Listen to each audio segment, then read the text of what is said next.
Yo, what's going on, y'all? This is Marcus Rosa, aka Mazuma TV, back at y'all with another live, man. I hope everybody's having a blessed, beautiful, positive, productive day. I hope y'all had a great, I hope y'all had a blessed, beautiful night. Hope y'all had a great day overall. Back at y'all with some more boxing talk. You feel what I'm saying? We're going to talk about Brian Norman Jr. coming out of the woodworks, calling out Jaron Ennis, Teofimo Lopez looking for the smoke between 140 to 147. We're going to talk about Ryan Garcia doing the unexpected and suing Devin Haney. We're gonna talk about a lot, man. We're gonna talk about Eddie Hearn getting cooked in this interview about the Conor Ben PED test. You know what I'm saying? And we're gonna get into some open boxing topics. You feel what I'm saying? But as soon as y'all come in here, y'all already know what to do. It's free, man. Go ahead and hit that motherfucking like button, people. You already know what we doing. Y'all already know. Shout out to everybody that's in the comments already showing love. It is very much appreciated. Like I said, shout out to the nation and the mob. We in the motherfucking building. You feel what I'm saying? Our channel's growing each and every day. You feel what I'm saying? We on the road to 3K. We well into the 2,400 mark. About to hit that mid 2,400 mark. In all honesty, we only six subscribers away from that. Then we gonna hit that 2,500 mark in due time. Shout out to the nation and the mob for making this possible. You feel what I'm saying? Shout out to everybody that's in the building. My boy Blunt Sports says, salute, Mark. Have a great show, brother. Salute, Micah, too. Thank you very much, brother. I appreciate you coming through and showing love and showing my son love as well. Thank you. I'll be having him tomorrow. So, you know what I mean? Hopefully he's a lot better. You know what I mean? That time that he's with his mother and shit like that. You feel what I'm saying? And hopefully I'm better. You know what I'm saying? Because I'm a lot better than yesterday, obviously. You can see. But, you know what I'm saying? Hopefully we get closer to that 100% recovery mark and all that good shit. Shout out to my boy Coffee Play. He said, Mazuma. Absolutely, brother. What's going on? My boy Ghost787 said, we in here. My boy always in the building. Shout out to the boy Ghost. Great Gambino. What up? Feeling a little better, man. I can't complain, Coffee. Yup. Hit that motherfucking like button.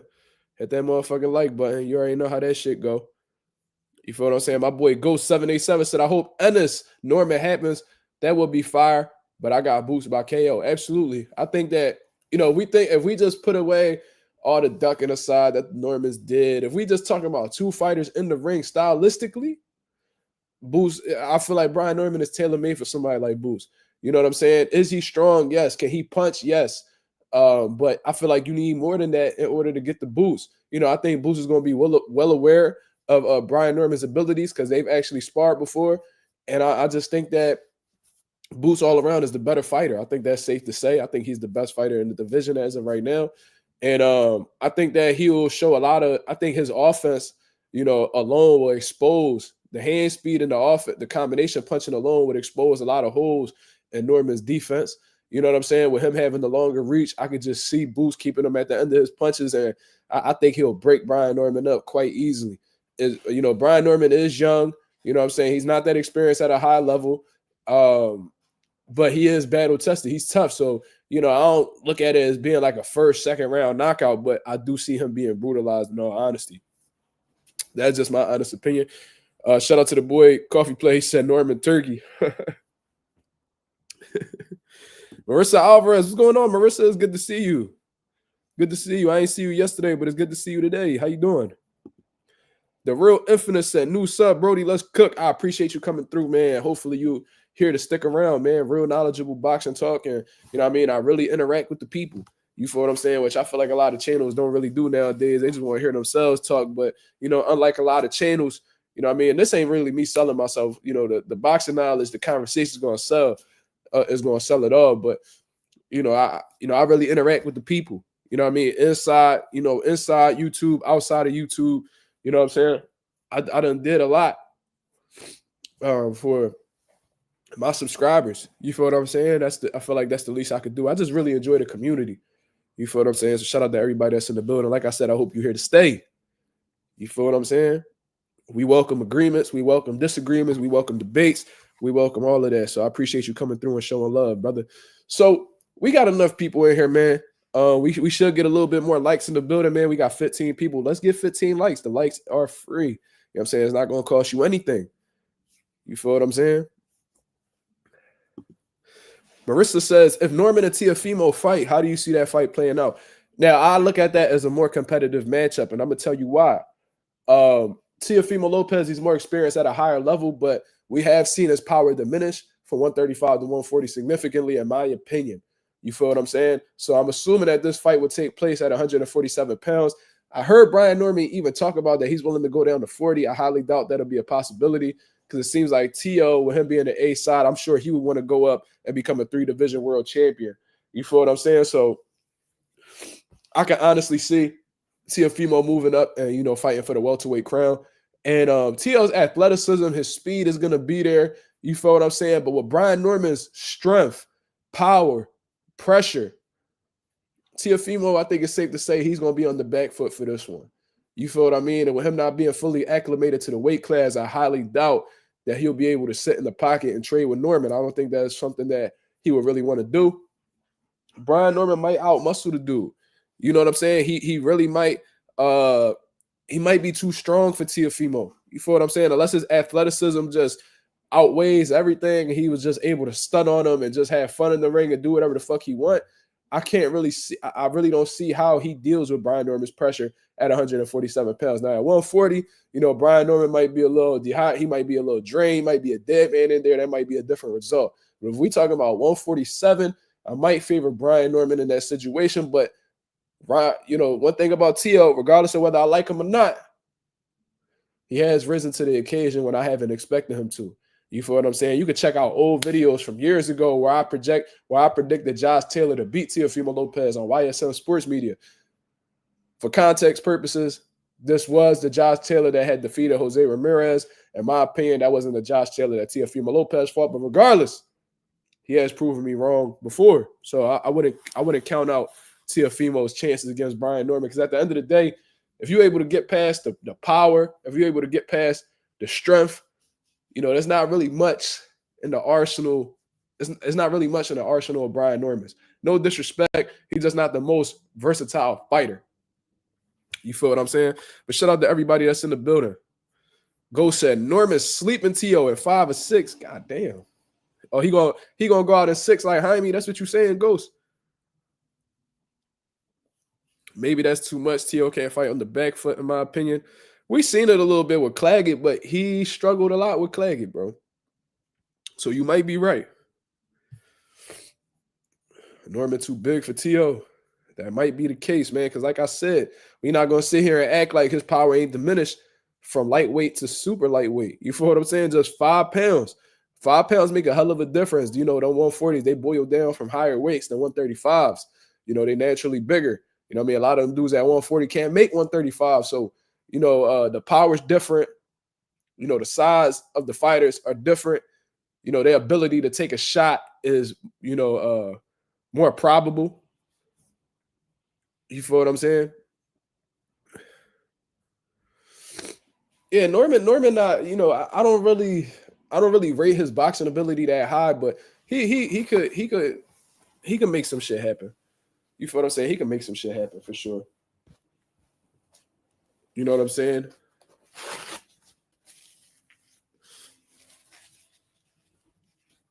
Shout out to my boy Lorenzo. What's going on, brother?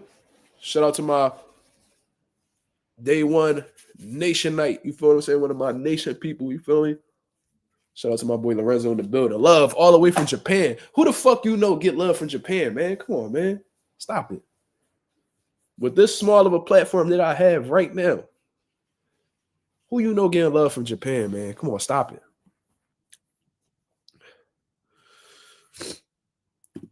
My boy, the real Infinite said, why it seem like the top young bulls waiting on Boost to move up. Example, Dev, Ryan, Tio, and Core.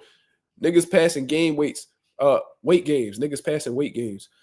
I'm not gonna include Shakur in this equation because, you know, he's 2 weight classes away.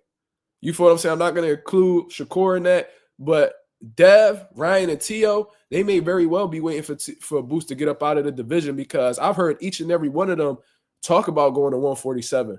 You know what I'm saying? But, you know, haven't made the move yet. Why? Yeah, I mean, that could be for several different reasons. You know what I'm saying? I don't know what type time Dev, Ryan, and Tio are on at this point in time, but maybe it's because Jaron happens to be in the division. And like I said, once Boots feels like he's accomplished what he's needed to accomplish at welterweight, expect a lot of people from 140 to move up to 47. That's all I'm saying. Richardson Hitchens, Devin, Ryan, all them dudes, the welterweight division is going to resurge.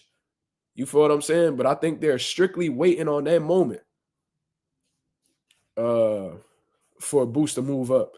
Once Boost moves up, the welterweight division going to be popping. You feel what I'm saying? So it's going to be a lot of new talent. The welterweight division is going to come back to being great how it usually has been. You know what I'm saying, in the past. Shout out to my boy. Shout out to Artman the Great. Salute. He said, what's popping? What up? Yeah, I don't think Shakur going up to 40 anytime soon, unless it's like a significant fight. I don't really see him going up to 40. I think I'll see Keyshawn go up to 40 before Shakur does. Shakur looks like let's keep it a buck, man. Like Shakur, he really still a 30. He rushed his way up to 135 because he was really eager to get them big fights. You feel what I'm saying? Like I seen the man the week of the fight, and I told y'all, I think it was leading up to the Artem Harvatunya fight. The nigga was eating steak the week of the fight. So if you put in red, pause. If you put in red meat in your system, knowing how long that takes to digest, and how it really sits on your body for a while, that let me know that you probably underweight. You feel what I'm saying?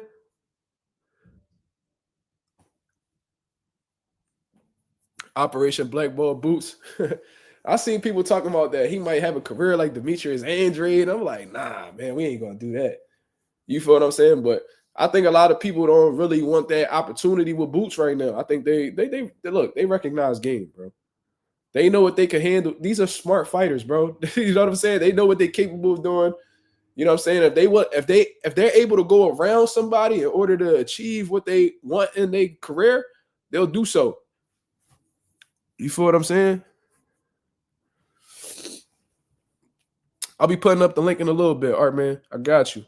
I just want to get a few things. I want to get a few rocks off before I get into that.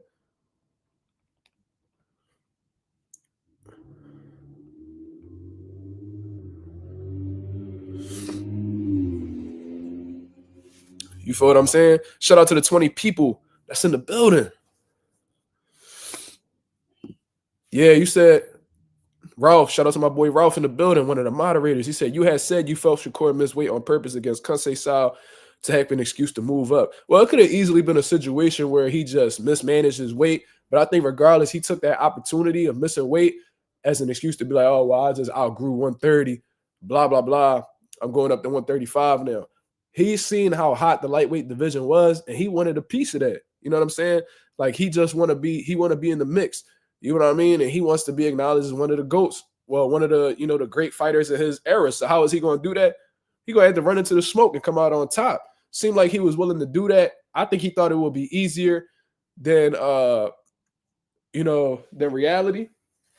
And ended up backfiring. Dev moved up. He ended up fighting for a vacant title. You feel what I mean? Tank on his own type of time. You feel what I'm saying? And all that other shit. As a matter of fact, I'm going to put the link up now. So, Art man, whenever you're ready to join, just let me know, brother.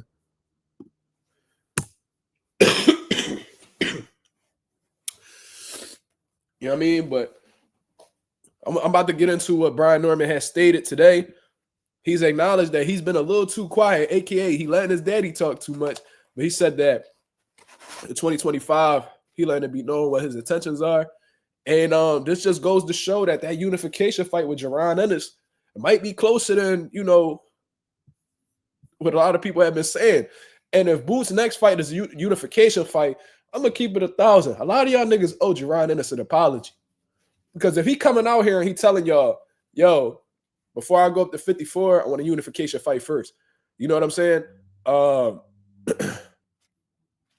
You know what I mean? Before I go up to 54, my main objective is unifying the division or at least getting all the belts. You feel what I mean? And then that Virgil Ortiz situation happened. You know what I mean? He was like, no, I want to unify first. You feel what I mean? And then, T.O. has something to offer. He said, no, I want to unify first. So if he ends up unifying the division and being a man of his word and then moving up to 54 after the fact, unless he, grabs another title, a lot of y'all niggas owe him an apology because that duck shit, bro, that shit was ridiculous. Keep it 1,000, bro.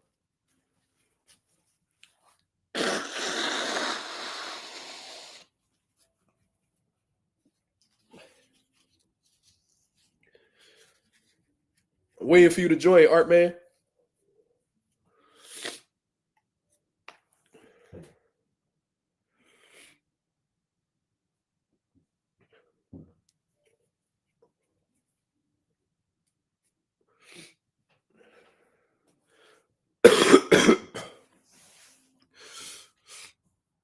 um, yeah, Boost not moving up to 140 anytime soon. I think that's safe to say. Like I said, I think Keyshawn, I think he's a naturally bigger dude than Shakur.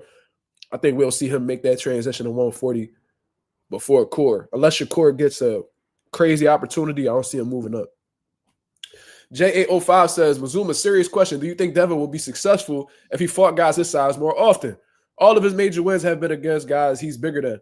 Well, he can't. Look, this is the thing about Devin. He was a big lightweight. You know what I'm saying? Big lightweight, big 140. That's not his fault. That's just what God gave him. You know what I'm saying? That so we can't be mad at him having a size advantage in weight classes he's capable of making. As far as I'm concerned, Devin never missed weight. You feel what I mean? So I'm not going to knock the man, you know, if he's making the same sacrifices as the guys that he's smaller than. If anything, he's at a disadvantage. If he's so much bigger than these guys and he's coming down in weight just like these guys, I'm sure it'll be stripping more away from him than his opponent. So you should be saluting Dev more than anything because he's making more of a sacrifice than these smaller guys and is still able to beat them. You feel what I'm saying? But to answer your question, if he fought guys his size more often, now let's talk about it. Look at the 147 division. So, because I'm assuming you looking at Devin as a 147-pound fighter, right? How would he do against Mario Barrios, the current WBC champion of the world?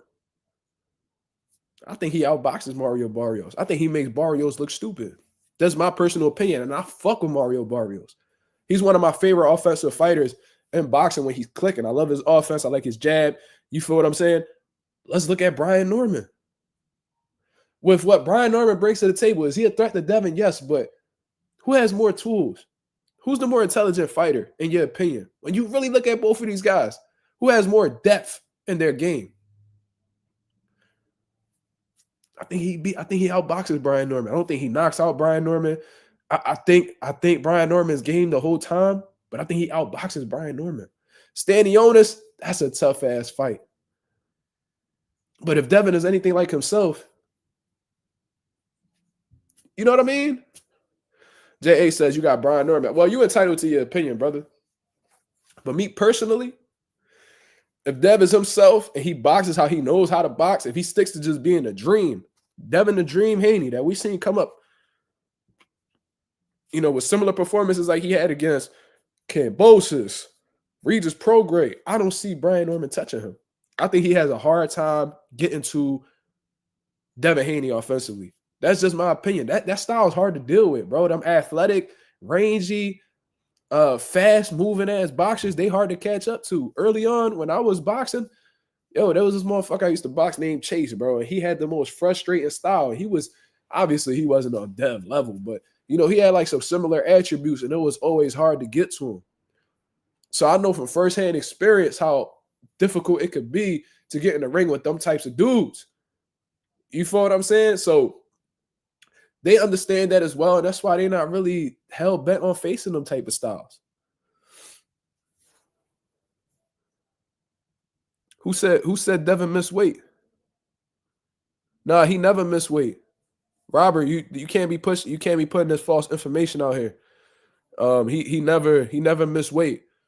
Now, there was a situation where they said he might have went over the rehydration process. I don't know if California had a rehydration clause, but regardless, the commission, they allowed it. So we can't sit here and act like Devin went against the rules. If this nigga's getting exemptions or whatever the case may be, then that's on them. But Devin Haney has never missed weight, from what I understand. I don't know if he missed weight out of Mexico, but every fight that I've seen from him personally, he's always made weight. Even when he was dying at 135, even when he looked bad at 140, you know, he's always been a professional, from what I understand. Now, correct me if I'm wrong. What fight did he miss weight in? I'm talking about when you getting on the scale 24 hours before the fight. Has he ever missed weight? I never recall Devin Haney missing weight. There's a lot of fighters I recall missing weight. Shakur, Tank, you know, Kermel, most recently, Adrian Broner. Like we could recall a lot. Even Floyd. Floyd missed weight against Marquez. We can recall a lot of people missing weight. I never heard of Dev missing weight. And I just find it so ironic. Like when you name all these weight bullies in boxing, you don't really like the ones that they be calling the weight bullies. A lot of them never miss weight. Yeah, Floyd missed weight. He missed weight against Marquez.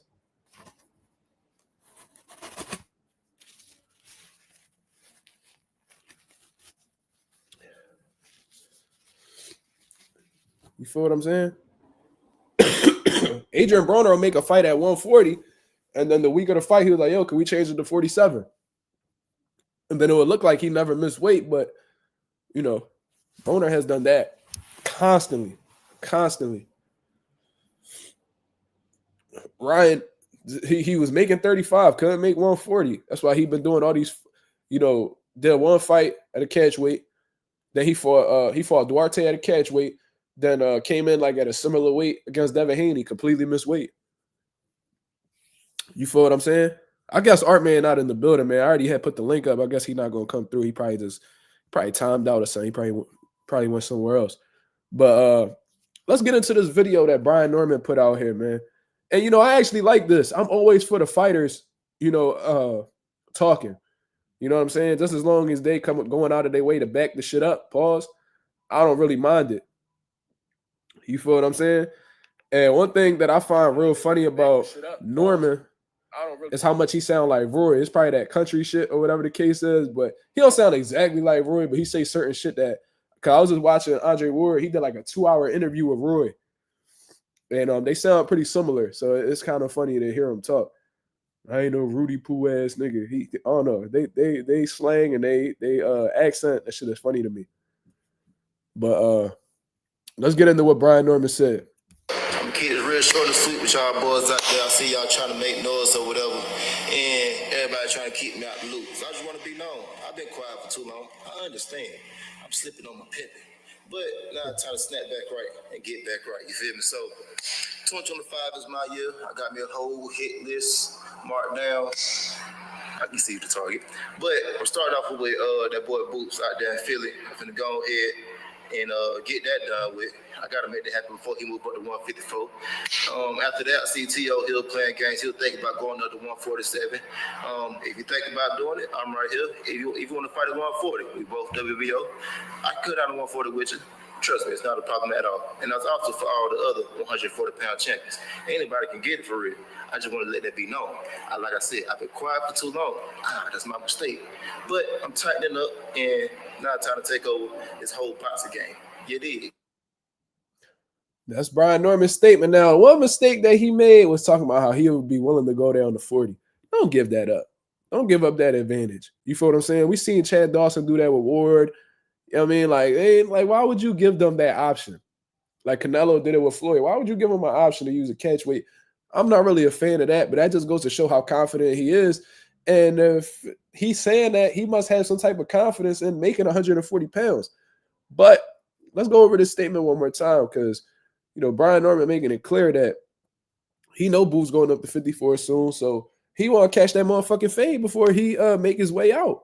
So let's hear this one more time, just so we can get an understanding of where Norman's coming from. I'm gonna keep it real short and sweet with y'all boys out there. I see y'all trying to make noise or whatever, and everybody trying to keep me out the loop. So I just want to be known. I've been quiet for too long. I understand. I'm slipping on my pimping. But now it's time to snap back right and get back right. You feel me? So 2025 is my year. I got me a whole hit list marked down. I can see the target.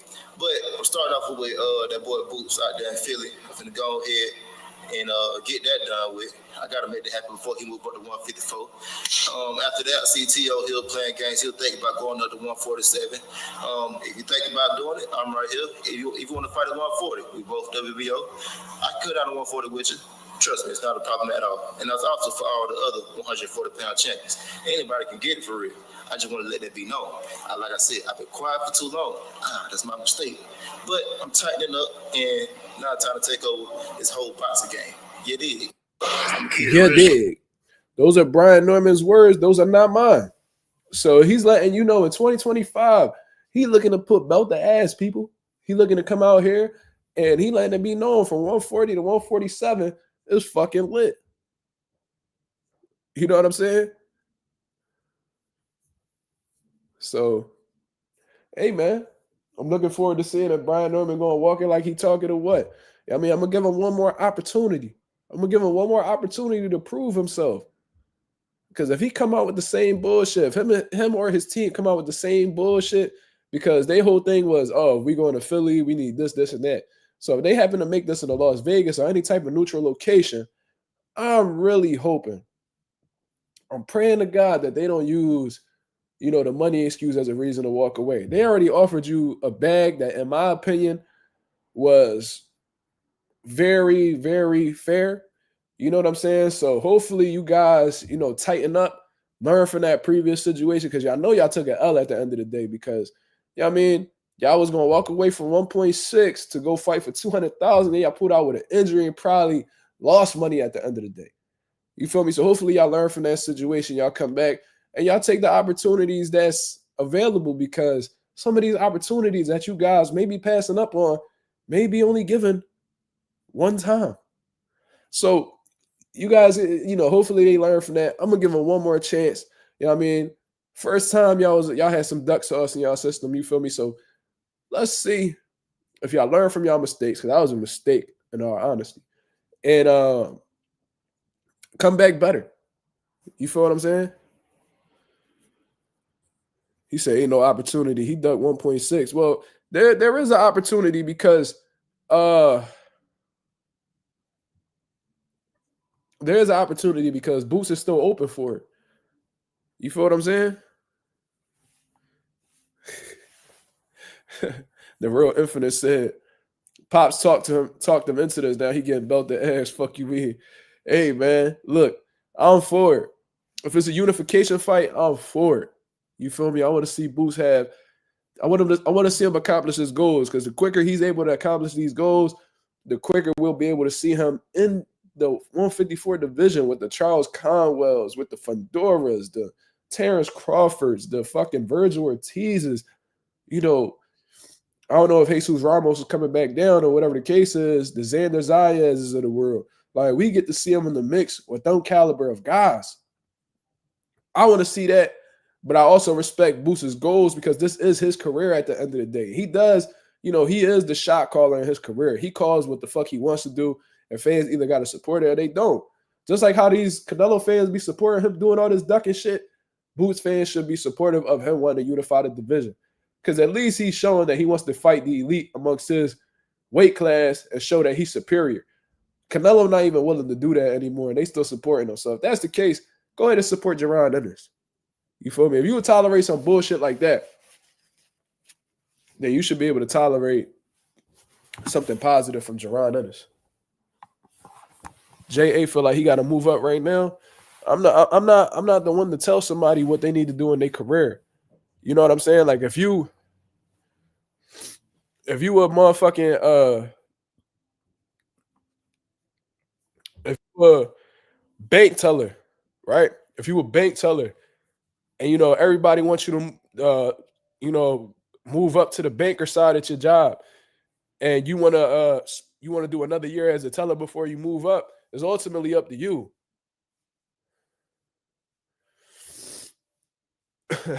He said duck sauce in the system is still hilarious.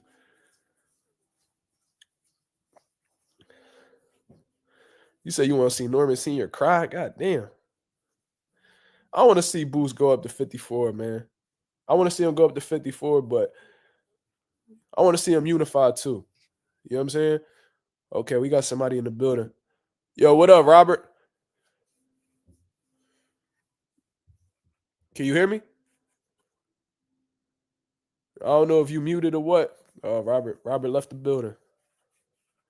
Robert left the building.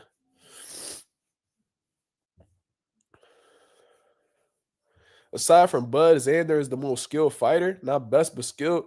I got to see him in there with more quality opponents before I make that assessment. I like that you a fan of his abilities like that, but we really don't know how good his toolbox is until he has a challenging job in front of him, if you get what I'm saying.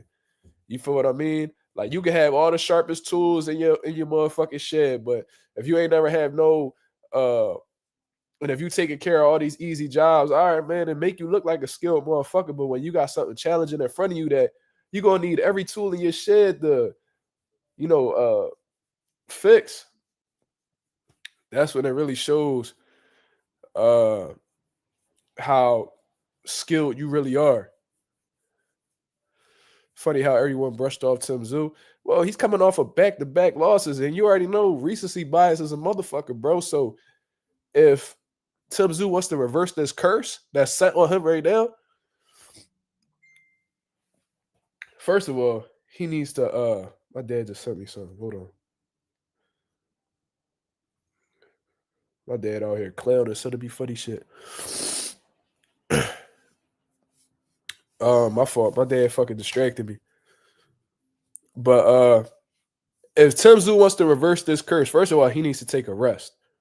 You know what I mean? Like, he needs to get over that scar that's on his head. He needs to give himself mentally full reassurance that that'll never be a thing again. If you need to grow out your hair or whatever the fuck the case is, not even look at it, do what the fuck you gotta do. You feel what I'm saying? But he needs to get rest. You know what I mean? Let his body recover from that punishment he took and get himself back in the mix. You know what I'm saying? Little by little. You know what I'm saying? If you got to fight a top 10, top 15 nigga to get yourself warmed up back in the division, do what the fuck you got to do. And then, you know what I'm saying? Once you start getting that confidence back and you back on your killer mode like you was, prior to the Fundora fight, go ahead. Get back on the ball. Get that shit rolling. You feel what I'm saying?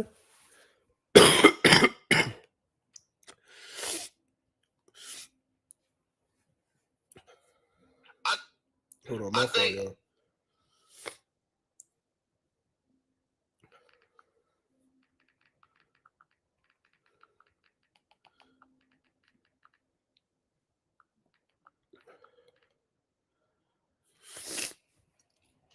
Haven't seen or heard from him since that fight. Well, he needs to take some time away. I think that he's making the right decision. He don't really need to be in the spotlight right now. You feel what I'm saying? Like, he need to fall back. You know what I mean? He should chill out for the rest of the year. Do what real men do. Spend time with your family. You know what I mean? And take some time to, marinate on some things and decide what you're going to do with your career. You know what I mean? Get back with your team. If you need to make some adjustments in your team or training, you know what I mean? Do what you feel is best. It's your career at the end of the day. But, you know what I mean? The spotlight is not what he really needs right now.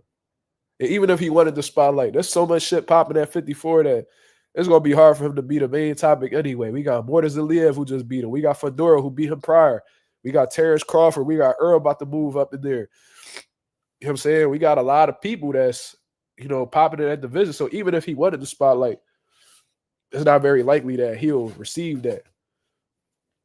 He need to stay low key. He might move up to 60. I heard him talk about it before, so that wouldn't be surprising at all. But Tim could really rumble. You know what I mean? He not one of them, sons of a legend who really pussy or turkey and they can't really rumble. They just, they like a product of nepotism. No, he a real deal.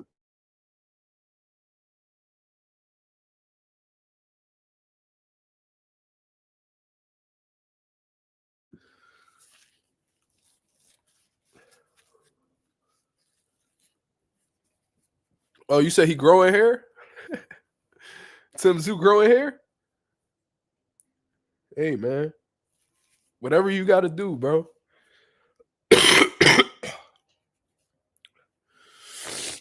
Yeah, he ain't scared to go out on his shield. Yeah, he lit at he mean that shit that he be talking about, bro. He look at himself like an old school fighter. And he proving it. Even in the fights he come up short at, he proved it. I never seen any bitch in his blood.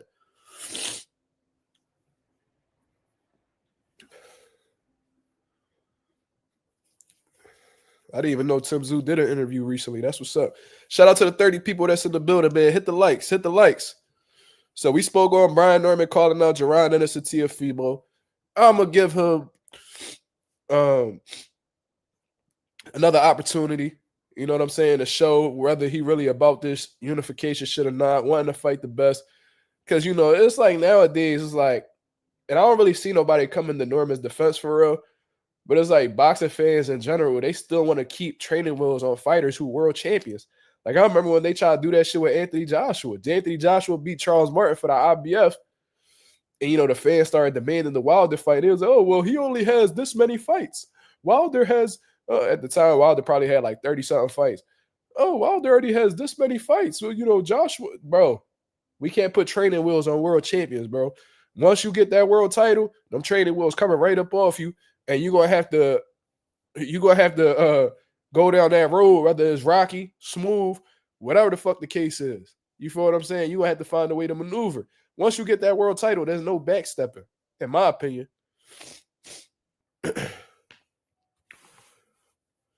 You feel me?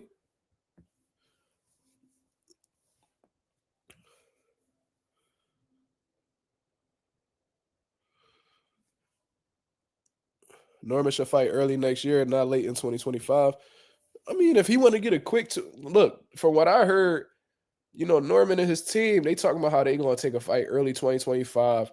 In the middle of 2025, then they'll look at a unification fight with Boots. So they going to get that tune-up fight in regardless. Hopefully it just work out in their favor because we see what just happened with Munguia and them. You heard? So we already know how that shit go. Tune-ups are very dangerous. That's how I tell niggas all the time.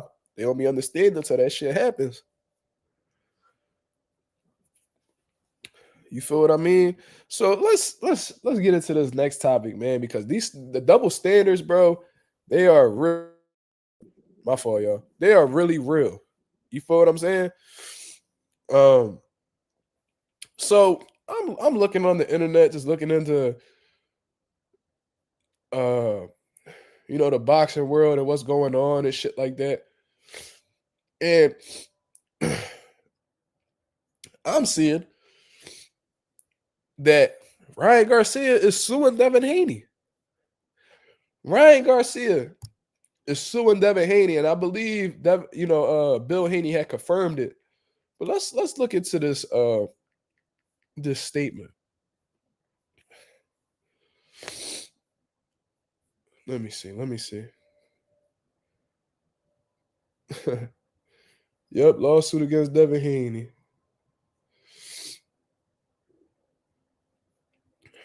What? Hold on.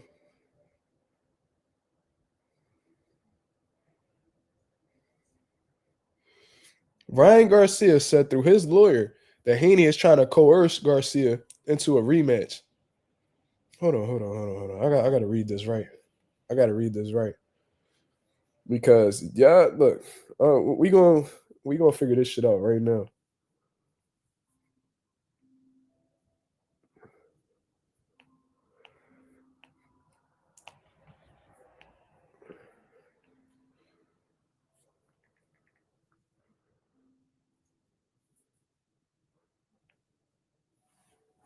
So he's filing a counterclaim.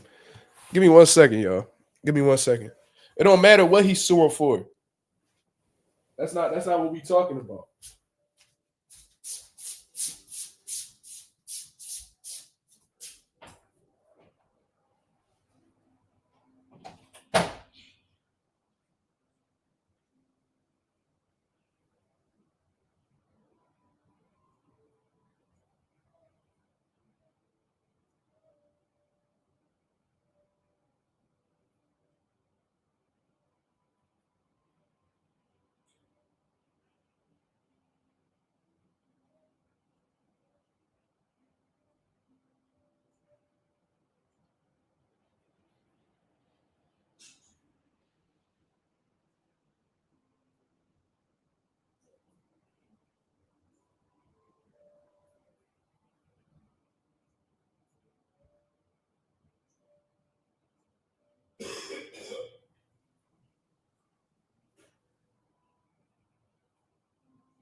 Shit. My fault, yo. Yeah, here they come. You know what I'm saying? But I'm back. Let's get to it. Where the fuck my phone at? So this is what I'm reading, right? Shout out to Reddit. Boxerscene.com, actually. Ryan Garcia files counterclaim lawsuit on the Haney. So not only is he suing Devin Haney, but he's suing Bill Haney as well. Ryan Garcia's legal team has filed a counterclaim against the former two-division champion Devin Haney and his father Bill, issuing multiple denials to Haney's lawsuit claiming battery, fraud, and breach of contract, which Garcia is seeking no less than $7.5 million in damages. This is a quote. The Haney's complaint is being used for perverted purposes. Huh? Perverted. Haven't been corrupted or distorted from its original course, meaning a state. Okay, that's a crazy word to use, but I get what y'all saying, I guess. But, you know, to use that word to describe what Haney's complaint is being used for is wild. The Haney's complaint is being used for perverted purposes to coerce Garcia into a rematch to cause economic harm to Garcia, to harm his reputation, to encourage unwarranted investigations, and to obtain media attention. Garcia lawyers Craig, is this nigga named Wiener? Am I reading this shit, bro? How do you spell Wiener, bro? Was this nigga named Craig Wiener? Am I tripping? Hold the fuck up. Hold on. Am I saying this shit right? This nigga name is Craig Wiener.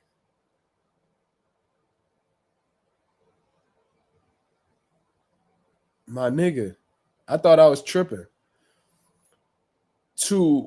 For one paragraph to contain for a serious situation, for a paragraph to include perverted and Wiener in the same, for a lawyer to accuse you of perversion and his last name being Wiener, that's fucking insane.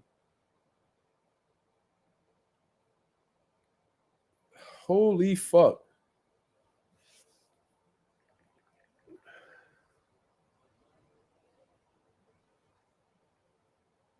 What the fuck? What's a small hat? What the fuck is that? Am I tripping?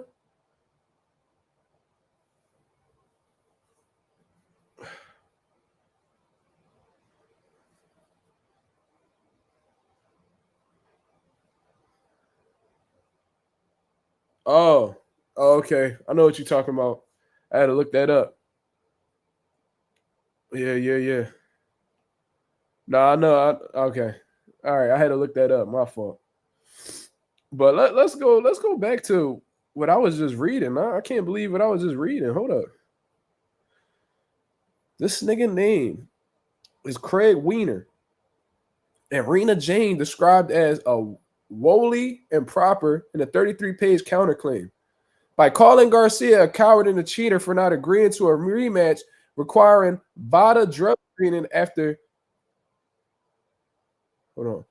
Garcia submitted 3 positive tests for banned performance enhancement drug Ostrine around a 3 knockdown Garcia victory on April 20th that was turned to a no contest. The Haneys may want to settle their personal scores, but their abuse of the judicial process and harassment of Garcia has caused Garcia to the tune of millions of dollars, and they must be held accountable. Do you hear this shit? So check this shit out. I didn't even read this. I swear to God, I did not read this article at all. Y'all niggas came on here when I was telling y'all that unwarranted. Yo, I'm about to get into that, Anonymous. I was going to get into that after this, but I just want to make this point clear right here. When Devin Haney came on here and said that he was suing Ryan Garcia because he used performance enhancement drugs, he went against the rules in multiple ways. You know what I'm saying? Devin Haney has lost millions of dollars as a result of this. You know what I mean? He's being lowballed by the industry because somebody decided to cheat against him. Fought Devin Haney purposely going against the rules. Y'all called him pussy. Y'all said that, he ain't had no heart. Why doesn't he just settle it in the ring? Meanwhile, Ryan Garcia is literally counter-suing. So he's suing Devin Haney as well because he's being harassed. So because Devin Haney and his team want a rematch with Ryan Garcia, under the stipulation that they do VADA testing, they feel offended by that. They feel like they're being forced into fighting him again. And because of that, he's lost millions of dollars somehow. I don't know how the fuck. You lost millions of dollars because of yourself, you fucking idiot. You tested positive for performance enhancement drugs. You face those penalties. You face those fines because you got caught with performance enhancement drugs. You're going to blame Devin Haney for the reason why you're losing money. Really? Really? How the fuck is his lawyer? How is lawyer Wiener going to be able to pull this shit off? How is he going to be able to prove that to the courts? So Devin Haney pussy, he ain't got no heart. There was all these different types of criticisms against Devin Haney for choosing to sue Ryan Garcia. Meanwhile, Ryan Garcia is literally doing the same exact thing that Devin Haney is doing, but for harassment and being forced to fight. Oh, why doesn't Devin Haney why doesn't he want to settle it in the ring? He does want to settle it in the ring, but he wants to make sure that Ryan is clean fighting him in the ring and not cheating again. So because he wants to take this route and he's putting pressure on Ryan Garcia to do this rematch as a clean fucking boxer, he's deciding to sue Devin Haney. What?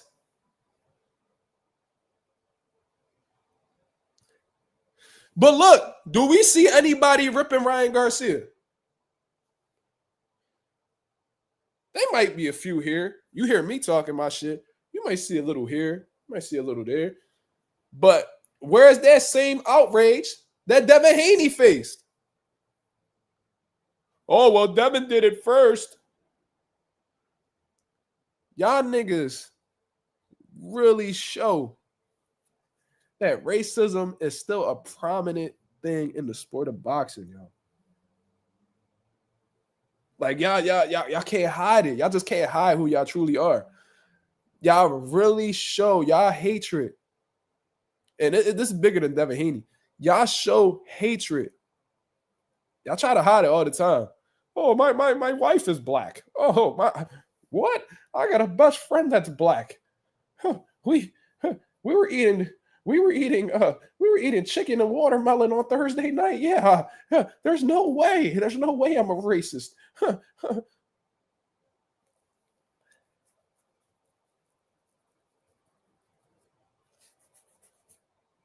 My wife, she makes the best collard greens. There's no way I'm a racist.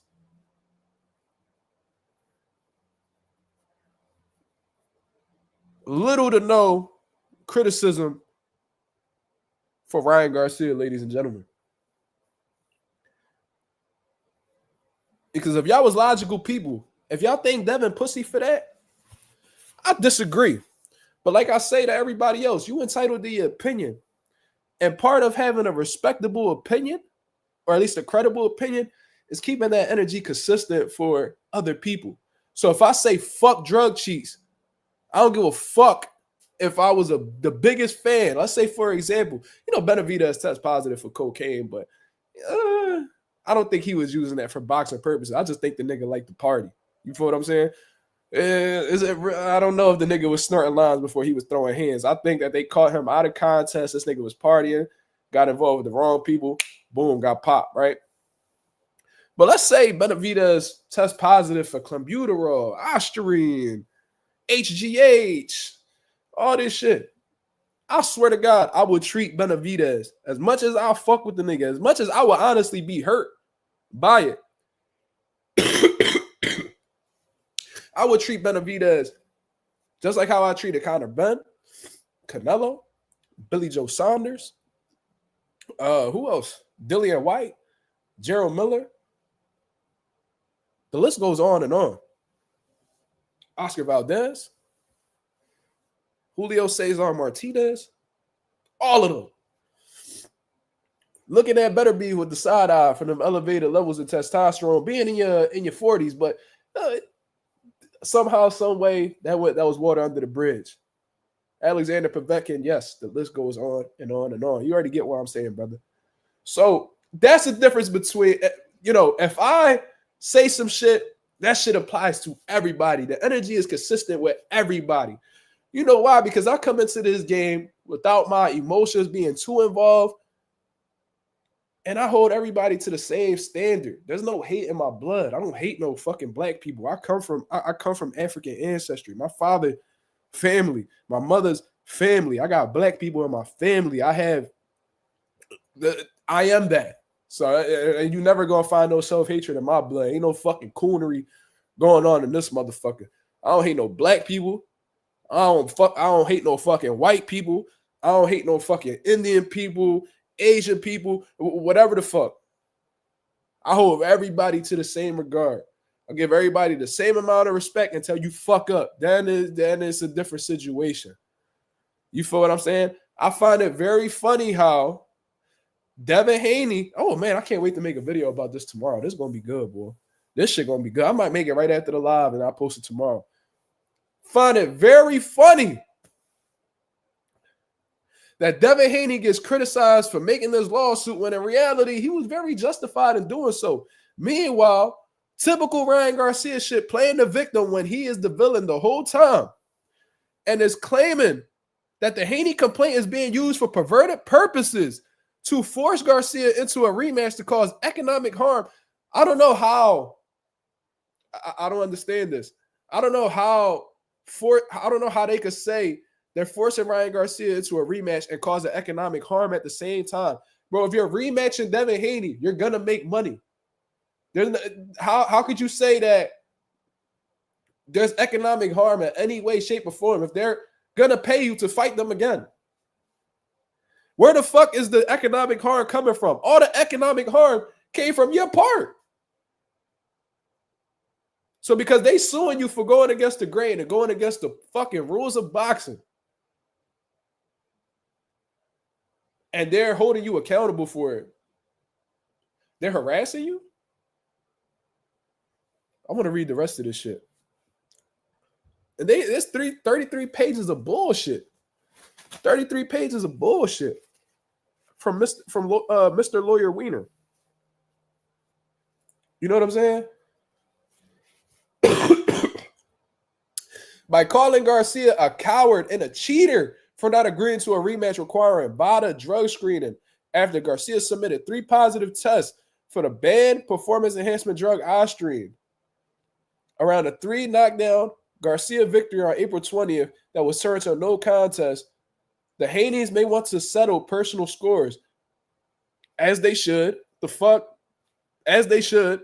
So these lawyers are coming out and admitting that the Haneys want a fucking rematch. But because they want this rematch and they want to settle a personal score, they're abusing the judicial process and harassing Garcia. So because they've been harassing Garcia, he lost millions of dollars and they need to be held accountable because they're going out publicly and attempting to ruin Ryan Garcia's reputation. Bro, that shit would never be a factor if you never tested positive performance enhancement drugs. Do you know how difficult it would be to have somebody attempt to ruin your reputation if you beat a fighter clean? Let's say Ryan Garcia smoked Devin Haney, passed every drug test. He was a clean fighter. He won fair and square. Do you know how stupid the Haneys would look? They would have looked stupid for wanting a rematch. Fighters should want a rematch. But do you know how stupid the Haneys would look if they came out here trying to damage Garcia's reputation because they wanted a rematch and Haney and Ryan's not giving it to him. Well, bro, he beat you. He fought you and he beat you. He looking to explore different shit. That's cool. But that's not what it is. That's not what it is. You feel what I'm saying? The reality of the situation is you got caught cheating. You trying to get away with it.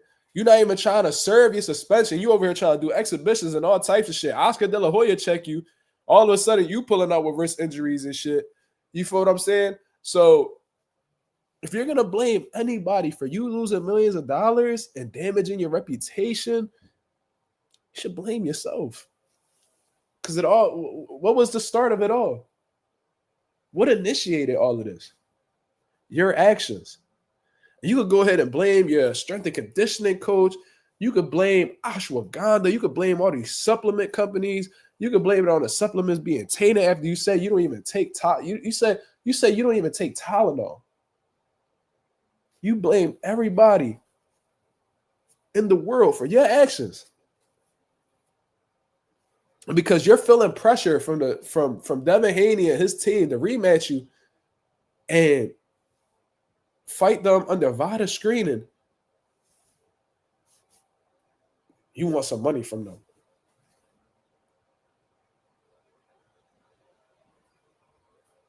So look, so Pagat talking about both Ryan and Devin corny as hell. Look at this shit. You see how Devin Haney's still included? Devin can't win. Devin can't win. I still want to know how Devin's corny.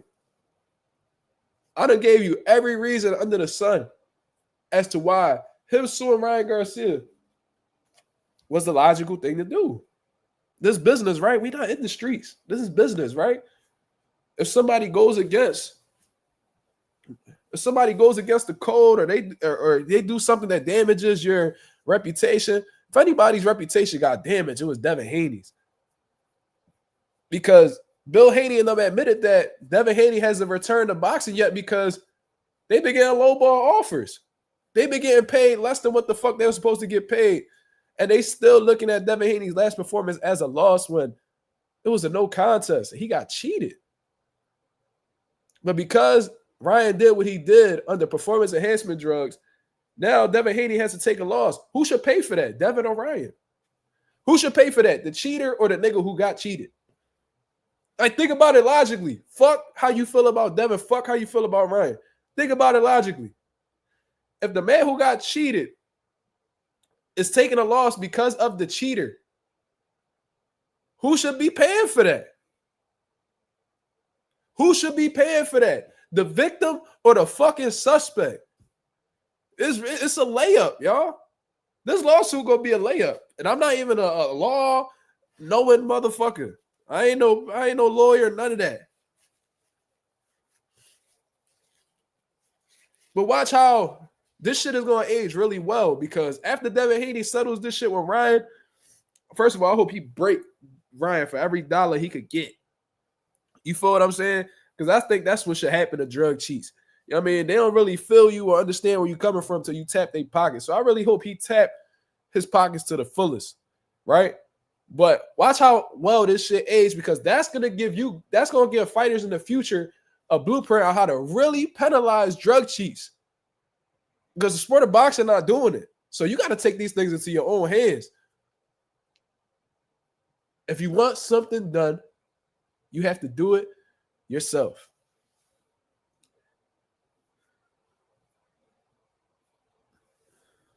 Right?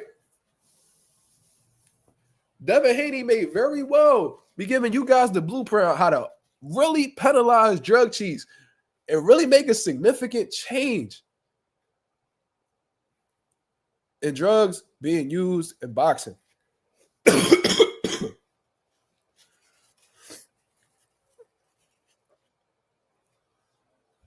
But because y'all hate clouds, your ability to be logical, y'all want to see it that way. You feel me? You feel what I'm saying? So we'll see. But I just find it very funny how Ryan Garcia could do the same shit that Devin Haney's doing and face no criticism if that don't show you that racism is still a prominent thing in the sport of boxing and doesn't show you that double standards are very real in the sport of boxing, I don't know what would. I don't know what would really show you. If that don't show you that, and this example alone, I don't know what would.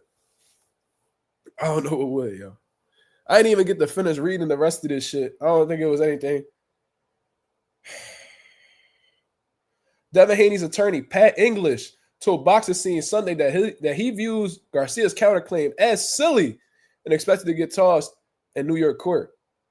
I don't believe it meets legal standards. It is so silly in my view, it's ludicrous.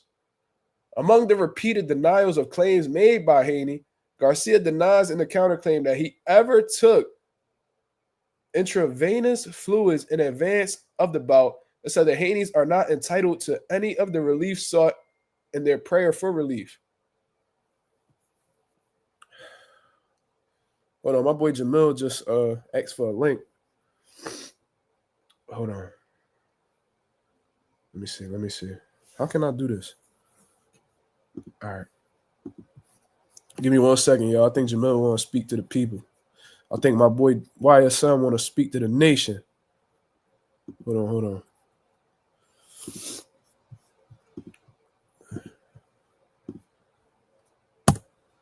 There you go.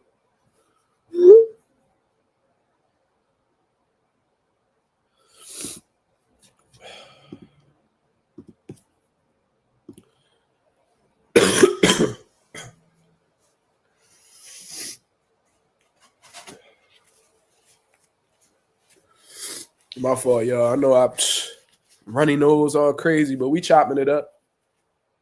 We an hour in. Shout out to the nation and the mob for being in the building. Shout out to the nation and the mob for being in the building. Yeah, I'm going to drink my medicine tonight. Don't worry about it. Appreciate it, coffee. Yo. Yo, what up, Mark? What's going on? What's on your mind, brother? It's a couple of things, man. I'm listening to what you're saying about the Ryan Garcia lawsuit. And I think it kind of just goes back to people's disdain for Devin Haney.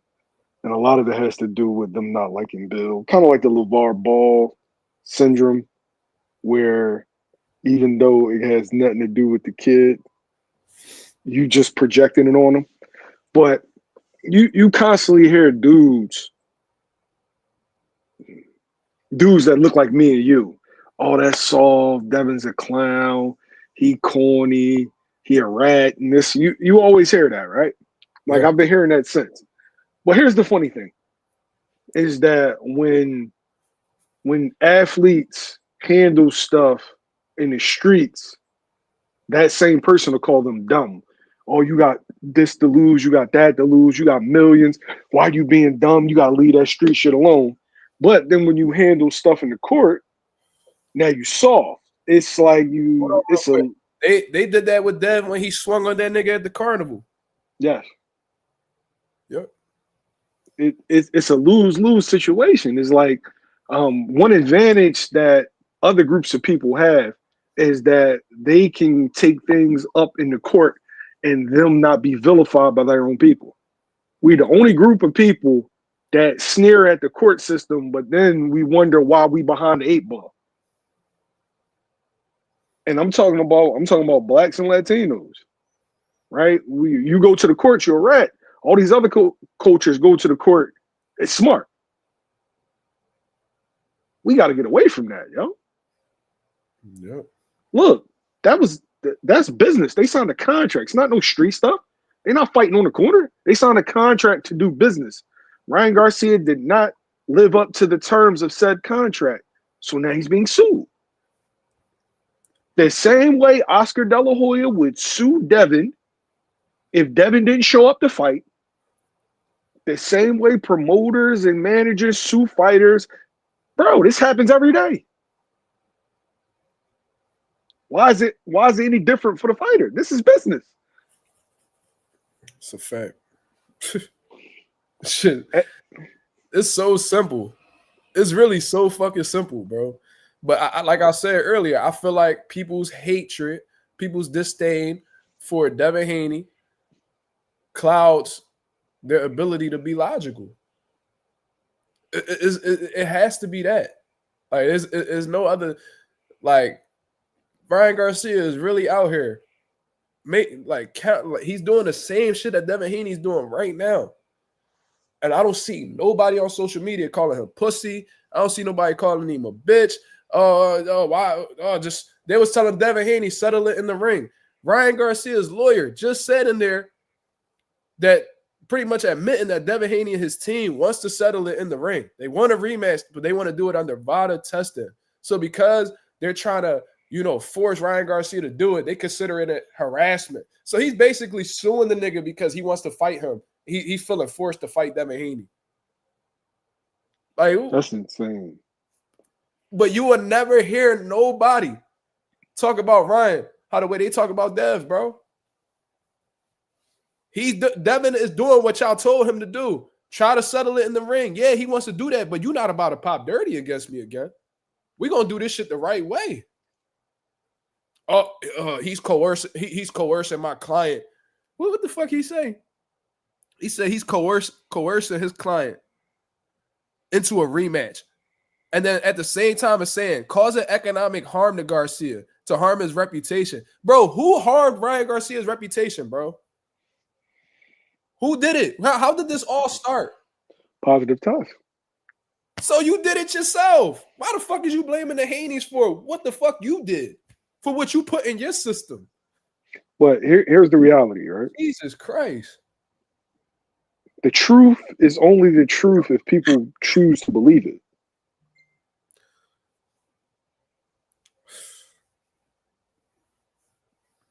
Wow. It sounds fucked up, but it's like, if they wanted Devin Haney to lose, that's the truth. The outcome that they got was what they wanted, and so how it happened is irrelevant. Kind of like with Fury and Wilder. People knew. You can see the glove flapping. I don't think it was any kind of I don't think it was anything in the glove, but it was glove manipulation. What is illegal? It's illegal. If you know boxing, you know your glove is not supposed to be flopping like that. But it was the outcome that they wanted, so they're willing to overlook it. Now, if it's an outcome that they didn't want, now they're going to stand on their soapbox. Mm-hmm. And for me, if the whole Ryan before the positive test, I felt like it was Bill Haney's fault. I felt like you gave a puncher 3 pounds, you underestimated him, and he got you. All right, cool. I look forward to the rematch. But then after the positive test, it's like, oh, okay. You tested positive. So that shit. It's that simple. Yeah. As far as the Boots Brian Norman thing, the call out, they got an offer to face Boots. They're going into their fight with Derek Cuevas first. So when he talked about his little hit list, I felt like he left Derek Cuevas out because they fight Derek Cuevas in March. So you think he misleading the people?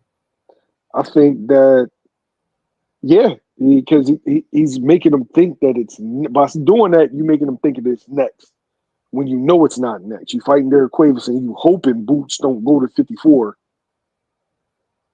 But after you fight Derek Cuevas, if he gets his unification, you don't know what he's going to do. Or if you don't get a unification, you don't know what he's going to do. So you're taking that chance. I understand you want to test out your hand. And of course, that's smart, but you're running a risk. And people, boxing fans just hear that you called out Boots. And they know Boots want a unification, so why not next? And you're going to have a bunch of media outlets going to run with, Brian Norman and Boots next. Whole time, Brian Norman's fighting Derek Cuevas. Yeah, that's a good point. I didn't even think about it like that. Yeah. Yeah, that's another video to make for sure. Yeah, that's definitely misleading. I don't even know why that shit ain't registered in my head, but yeah, he definitely giving the impression like that's supposed to be next on the list, and he still got that Cuevas shit on the table. All right. Shout out to everybody that's in the building. Ryan hurt Ryan, that's a fact. They said they all just racist and that's ridiculous. Hey, man. And you pulled out against Ampo. I thought Ampo was dangerous. Who? The kickboxing boy? That Ryan was supposed to rumble? Yeah, you got a good look at him? I haven't watched him, no. Mark, you gonna watch 5 seconds of him, you can be like, he kickboxer? Word? Yeah, he looked like your typical Japanese, really big, explosive, strong, but he looked like a typical Japanese fighter. He don't look like he's a kickboxer. Oh shit. And he big, bro. He's big. Damn. Do you think he pulled out because he got a fucking wrist injury, or do you think it's because No, Oscar De La Hoya? I think De La Hoya didn't like the fight. He's the one you remember about. You hearing about a kickboxer that was fucking Haney up? I had heard about it. That's the same dude, right? Yep. Yeah, that's why Ryan was talking about he gonna avenge Manny Pacquiao and all this bullshit. Bull's big. He's explosive. This is like Ryan's first time fighting somebody that's bigger than him with some of the same dimensions. Now, of course, I feel like Ryan has better skill level because boxing is his first trade, but it made for an intriguing fight. Damn, I ain't do no research on Bull. I don't really want to support anything that Ryan doing. You feel what I'm saying? So I didn't even want to look too deep into that. I just thought it was some bullshit that he was about to really find a way to finesse, staying active and shit like that. But damn. I watched 20 seconds of that Manny Pacquiao fight, and I said, "Ooh, I don't think this is a good idea." You coming off a layoff, you've been drinking, you've been snapping out, and you fighting a Japanese dude over there. You think they care about how many TikTok followers you got over there? I don't think so, bro. Fuck no, they don't care about you at all. That's funny. Boxer with 2-4 said, you think he could beat Ryan Mills? I think if he kept Ryan fight with his chin in the air. And I don't know if you know this about Japanese fighters. They fight a lot different at home. Whatever you want to say, the reason for that is whatever you want to say, but they fight different at home. It's dangerous because of the size of the dude. Ryan's layoff, Ryan's mental issues. It's just I don't think he has the capability of clipping Ryan. Will he? I don't know. But he has the capability of clipping him. Damn. Shit, I should have paid more attention to that, but I guess they said it got postponed, so they're making it seem like they're gonna revisit that shit. But we'll see. If they do actually put that shit back in play, I'm gonna pay attention to that now. Because I ain't know if Bull is really a threat or what. But my boy Lorenzo, he out in Japan right now. He said that fight not even being prompted out here in Japan. They don't even care about this fight. Damn. Hey, Lorenzo, you think that's why they pushed it back? Because it wasn't selling well? Oscar probably was like, nah, y'all niggas. It could be that, he didn't like the fight like you said, but it could also be a thing where it's like, you know what I mean? All right, y'all could, we got the rights to Ryan, so if y'all want to do this, we need this much. And they probably wasn't fucking with that. They probably didn't like Oscar price tag or whatever the case was. Yo, dude bigger than Boots. And when I say bigger, dude is significantly bigger than Boots. Word? Yes. Oh, that's a big motherfucker there. What way he was fighting at? I don't even know, bro. I'm gonna have to look into that. Yeah, Boo's not a little dude, so he bigger than Boots. That's a problem, bro. Usyk and Fury. I got Usyk, man. You got Usyk. You think it's gonna be done in similar fashion, or he really closing this shit out? I think he's gonna outbox him this time. I think Fury's gonna come forward, and Usyk's gonna use footwork, pot shot on the outside. And one of the reasons why I think Fury struggled is the mind games don't work on Usyk. And Fury is a master of mind games and frustrating opponents. Usyk's crazy, bro. He don't care nothing about none of that shit. He don't probably even understand half the shit Fury's saying anyway. I agree. You 100% right. I don't think he understands. He's good fighter. He shows up. I fight him. I thought that I would get the stoppage, but I didn't. So, I look forward to the rematch. He's greedy belly. He's a greedy. He's the overweight guy. Yeah, big belly, big belly. Yo, he just did a whole interview today, and the whole time he was like, "I don't know." You don't give a fuck about none of that shit. I don't know the whole time. They actually some good questions to put Marcos or Fight Hub. He's like, "Yo, do you think Tyson Fury's gonna come out any different?" Solid question. He like, "I don't know. I'll find out December 21st. I don't. Come I on, very, man. I very feel. I very feel." Well, okay. He's good. He's a good guy. Yo, that shit is crazy. But I seen that Tyson Fury said that he coming in 21 stone for this fight. So that's like 294 pounds, bro. See, in his mind, he's just gonna walk forward and rough him up. That's The problem exactly what is I said yesterday. he ain't never fought nobody with legs like this. Usyk didn't even show him the legs yet. Nah, he was walking him Fury. Yup. Yup. He said he was coming in 21 stone. And I'm like, Yo, damn. he asked me, do I still got beef with Brian Norman? See, first off, Greg Hackett is a snake. Greg Hackett snaked my work. Right? He took the fight from me. But a mutual friend reached out to me and squashed it. Like to me, it's dead. Oh, well, I guess you could look at that positively. Even though he was on some nut shit. Super nut shit. But we going down to Atlanta. Yeah. Everybody going, bro. Shit. Everybody's on. A lot of Philly dudes is on that card. A lot. Word. Can you drop some names or no? Jesse Hart. Ooh. Ismail Muhammad. Dennis Thompson Jr. Yeah. And the Quiet Storm. All right, so they got some boost fighters on there. They got Jesse Hart. That's what's. Oh yeah, Philly gonna be in the building for sure. Oh shit, I didn't know that. Cause I had checked BoxRec and they just showed Greg and Brian Norman. Then they showed the last time I checked, they showed one dude name, and they didn't have his opponent lined up yet on there. So I didn't know exactly what the details was, but that's what's up.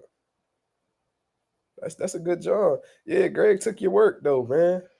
Greg he just looking to rumble, bro. I gotta bring him back on here, bro. This nigga is hilarious. Is he still fighting on that Gilly John? No. I don't know what happened. I told you. That nigga won. Yeah, you did. You did. Yeah, bro, he'll do it just for the attention, bro. Like, I got so many, bro. I know that nigga like the back of my hand, cuz like I seen this dude. I've known him for years. Him and my dad fought each other in the amateur. So I knew him since I was a fucking baby, cuz. Oh, shit. Yeah, like I've known Punch is like the original clout chaser, bro. Like this, like he really do some crazy shit. I remember the one time, and this is a true story, bro. Me and my fighter, we was at the Golden Gloves. We won. We was walking out, and One Punch was outside. He like, I don't even care. Fuck it, I'm saying. He come outside. He like, yo, Mark, what's going on, man? We talking back and forth. He was like, yeah. So you heading out of here? He was like, yeah. I was like, yeah. He was like, let me get your bracelet, man. He asked for my bracelet so he could get into the event without paying. Like, yeah, that's Philly shit, yo. And then at the PA Boxing Hall of Fame, bro, he waited until the lady left the ticket desk so he could walk in without paying for the ticket. Like bro, this is what he do, bro. He loves the attention. He wants to be associated with celebrities really bad. He wants to be looked at as a star. So that's why he always attaching himself to different names. Bro, I knew he wasn't gonna fight no Greg. He ain't fighting no fucking Greg, bro. I used to spar punch when I was, 17, 18? This is back when I was training in Delaware County out in Glen Olden. And, bro, Punch couldn't do nothing with me, bro. He was fast, slow. He was washed up back then.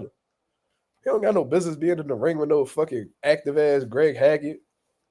Come on, dog. Shit ridiculous, bro. I knew he was a fucking camp artist, bro. I wanted to see that shit. Man, Greg would have stopped him, bro. Bad.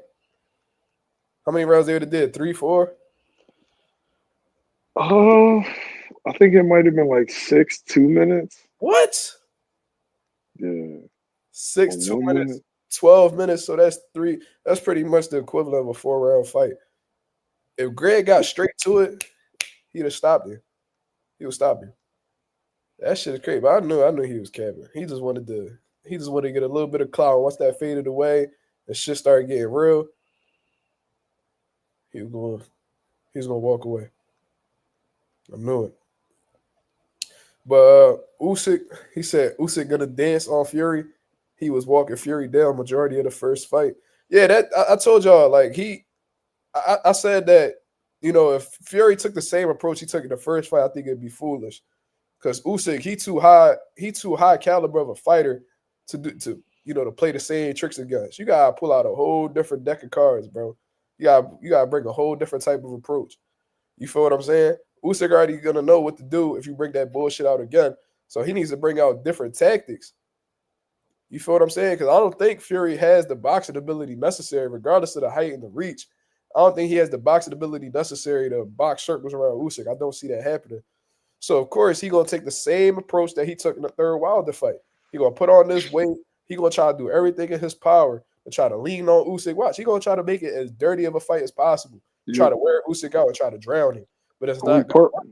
The only problem is not Deontay Wilder, bro. Usyk is very, fighting the Ukrainian fighters, footwork, immaculate. Cubans, black fighters, immaculate footwork. Mm-hmm.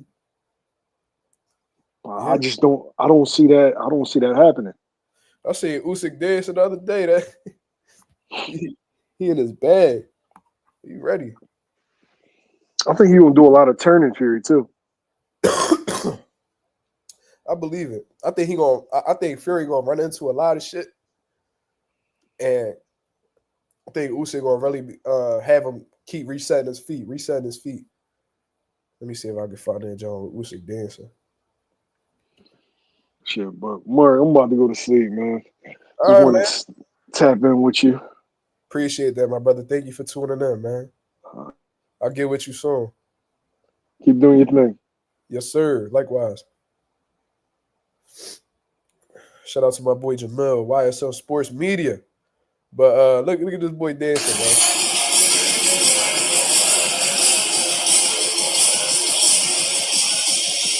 Oh.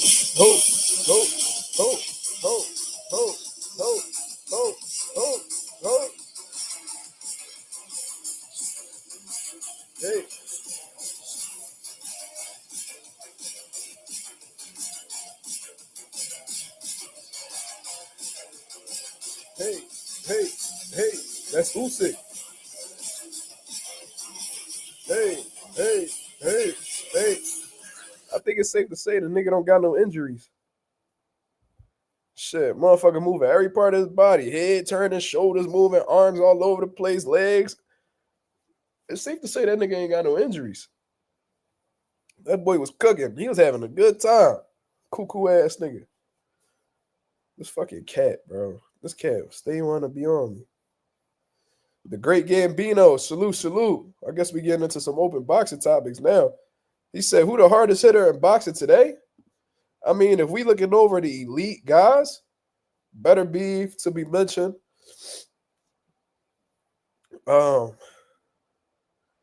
Shit.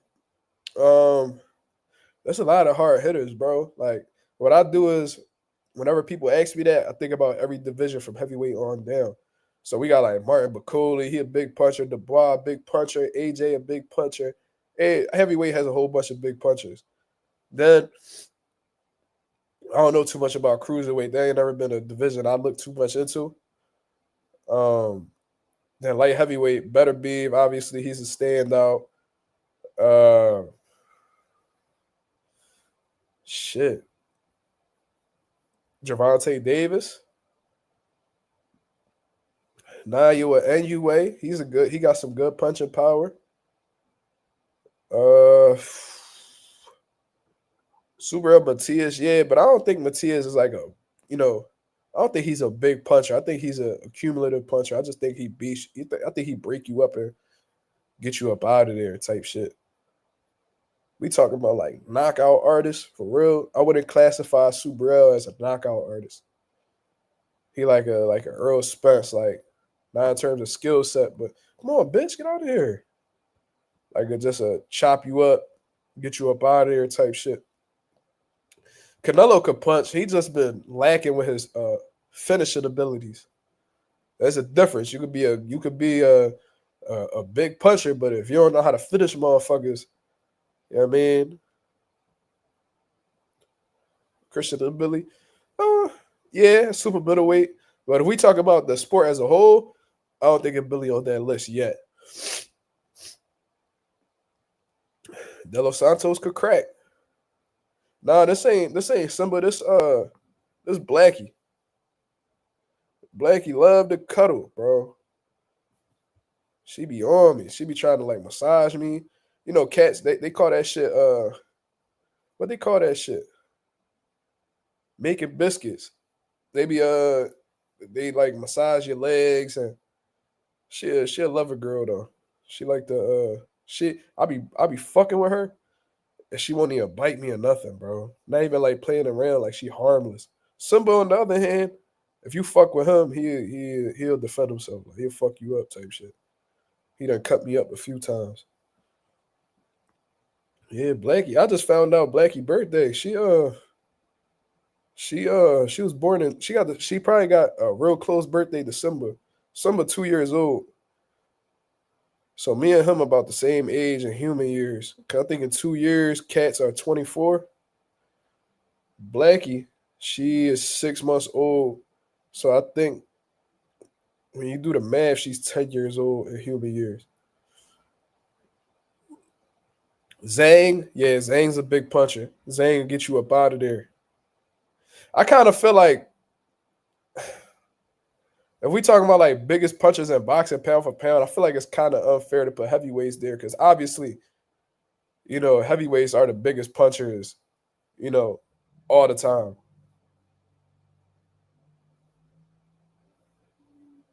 Osles Iglesias, Iglesias. I don't know how to pronounce that shit, but he said the name backwards. Okay. No, Inoue got real power. Like pound for pound, biggest punches probably Better Beef though, bro. Better Beef probably got it. Bud could punch.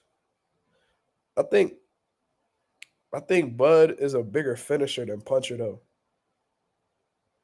I've seen Bud sleep niggas. Not that often, but I've seen him sleep niggas.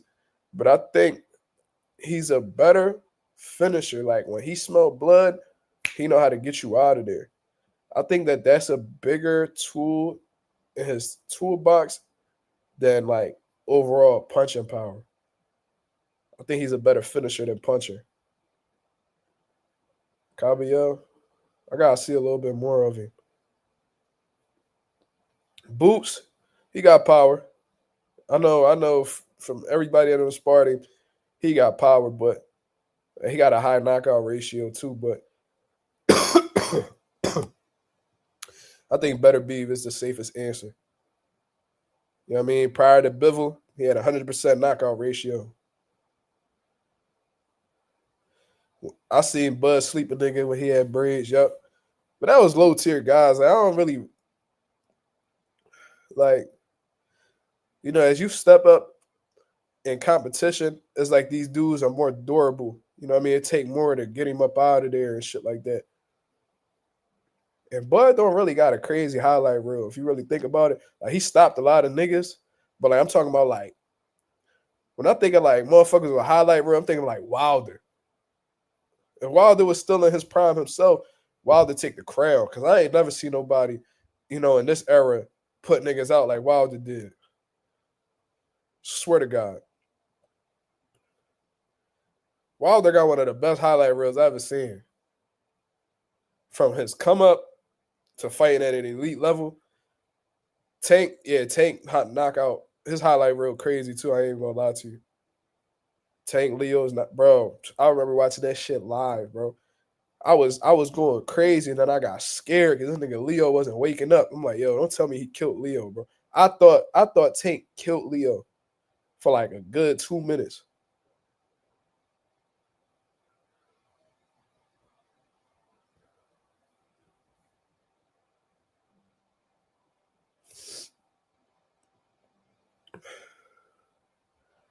Yeah, that's Devin. Because Devin was the only nigga that made it the distance with him. So the WBC was like, oh, let's enforce him. Let's enforce Devin to be a mandatory. You said Ben Bazinian. Nah, we ain't including him. What the fuck? Why we? Yeah, you must be talking about Bruno. You ain't talking about. Nah, bro. You slipping. You slipping, Gambino.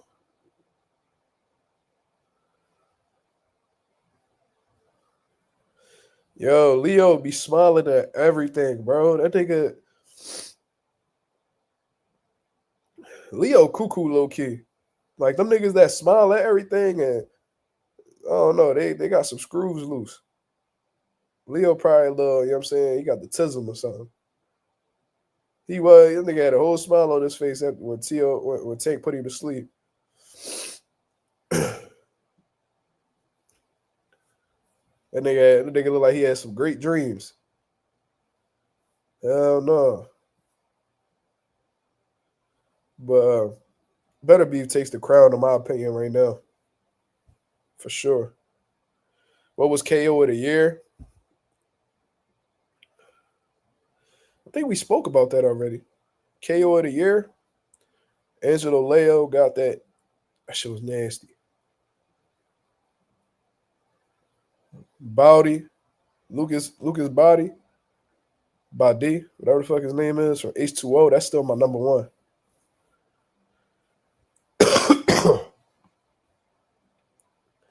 The H2O one is still that's still that hook, bro. And the way he went out, that's hard to beat. But Angelo Leo got a nasty one too.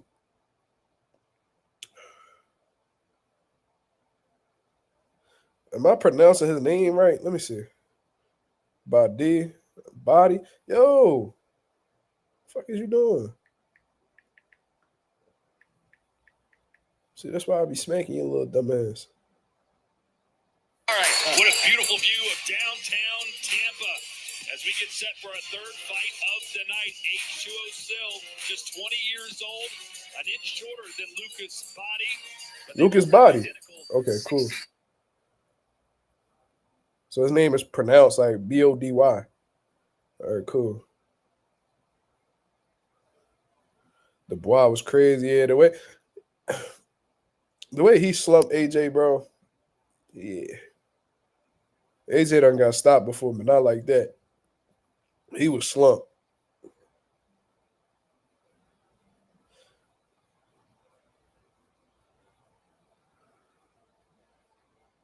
KO of the year is Iglesias. He made a dude have a seizure. Yeah. Let me see. Let me check that out. Those are always the scariest ones, bro. I seen that shit happen in real life. That shit is no joke. February of 2014. Ooh.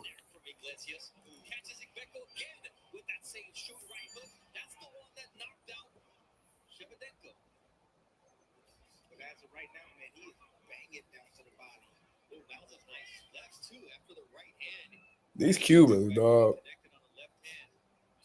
They making their way for sure. Ooh. This the same one?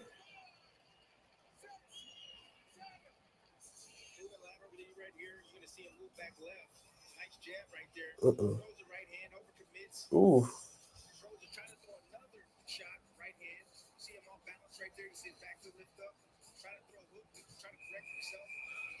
Cuba versus Cuba would be lit.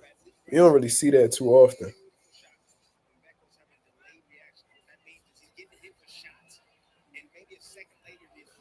I want to know where these aggressive ass Cubans coming from, though, bro. You don't. They used to be so like smooth, calculated, outboxing ass niggas. Now they just aggressive as fuck. Even Laura done changed the style up. Like, what the fuck going on? Damn. That must not be the knockout you was talking about. Let me see.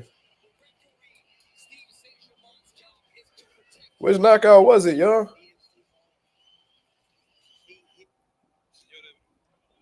Oh, that's it right there.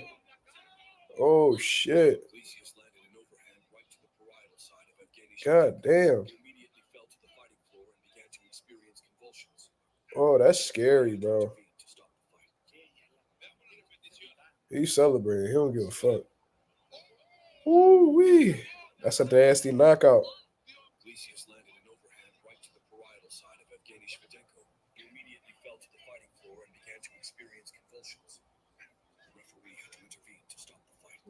Yeah, I'm gonna keep my eyes on him. How old is Osley's? Whatever the fuck his name is.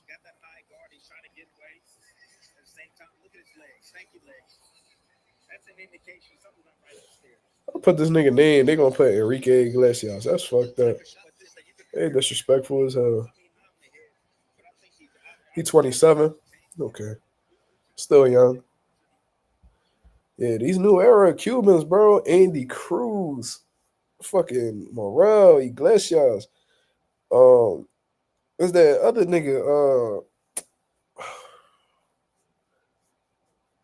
I don't think we counting Robesi right now, but yeah, that's typically what happens with them Cuban dudes, man. They come at the game a little old. You know what I mean? Why was the ref focused on body celebrating instead of H2O knocked up? Bro, I have no idea. On some real shit, bro. If that was me, I'd have snapped on the ref. It's not like you could DQ me. I stopped the nigga. I knocked him out. Now I'm about to deal with you. You got me fucked up. Yeah, Telly's my fault. Yep, that's his name. I was watching him the other day. I was watching him at the gym. But yeah though. You all up in my face, bro. Back up, man.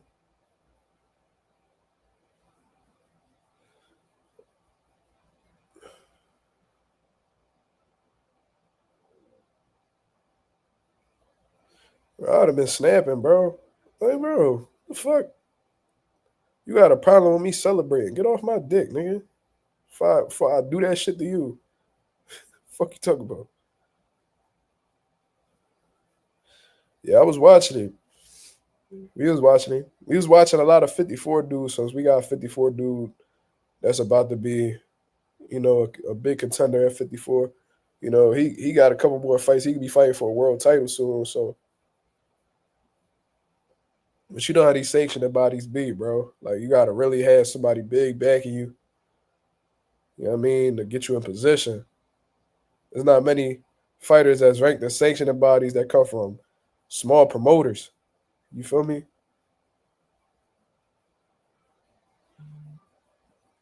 Trying to tell y'all, we got a mind. I don't be talking about my fighters that often. I be trying to talk about what y'all talking about.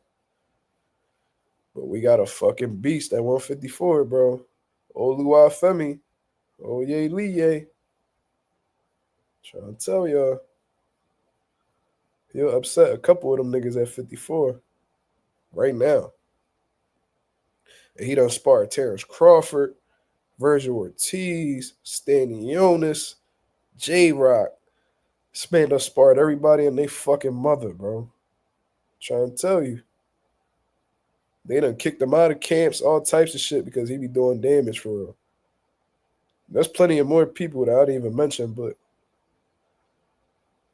his fucking training camp experience stacked.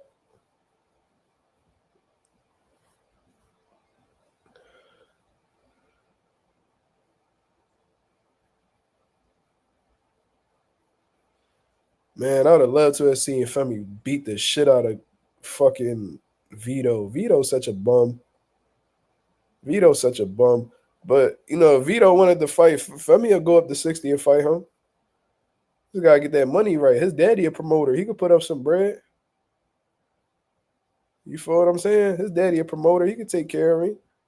He could put the funds up.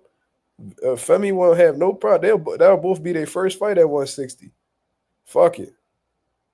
Beat the shit out of Vito. Don't act like we ain't see James Martin whoop your ass. You know what I'm saying?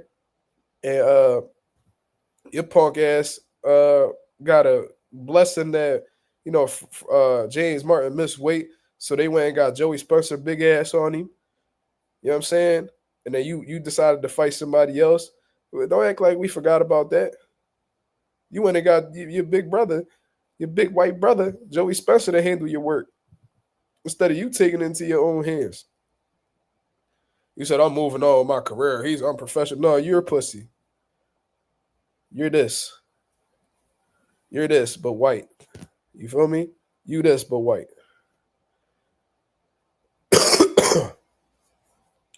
Ray Davis, what's going on, brother? Hold on. Why is not letting me click the comments? He said, Mark at work. He said, yo, Mark at work. Chopping in. Salute to UK. Y'all smash that like button. Salute to the boy Ray Davis, man. Salute, salute. Y'all see Tank saying he want to go back to school. I think he should start right at kindergarten, my nigga. Trace your letters. You know what I mean? Color inside the line in them coloring books. You feel what I'm saying? Pronunciations. You know what I mean? Count to 10, all that. I think he should. Worry about the wrong shit. Y'all niggas, y'all so scared of taking the fights that fans want you to see that you talking about going back to school. You're dumb man. You can't even read a full fucking page out of a motherfucking what 50 Cent say out of Harry Potter book, nigga. You over here talking about going back to school. Nigga. You talking about going back to school and being educated. You talking about going to therapy. How about fighting motherfuckers? How about that? Talking about all this extra shit. Oh, I want to be soft for my daughters. Nigga, do that shit after you fight the best, nigga. Fuck is you talking about? What is you saying, bro? Niggas worry about the wrong shit on God, bro. These boxing niggas be wanting to do everything except box. That shit pisses me the fuck off, bro. Don't nothing get under my skin more than that. Y'all niggas want to be rappers. Y'all niggas want to be singers. Y'all niggas want to be in the y'all be wanting to do it. I be seeing these niggas modeling for fucking, clothing brands. Get in the fucking ring, bro. Like Floyd did Dancing with the Stars, but at least he gave you fights you wanted to see.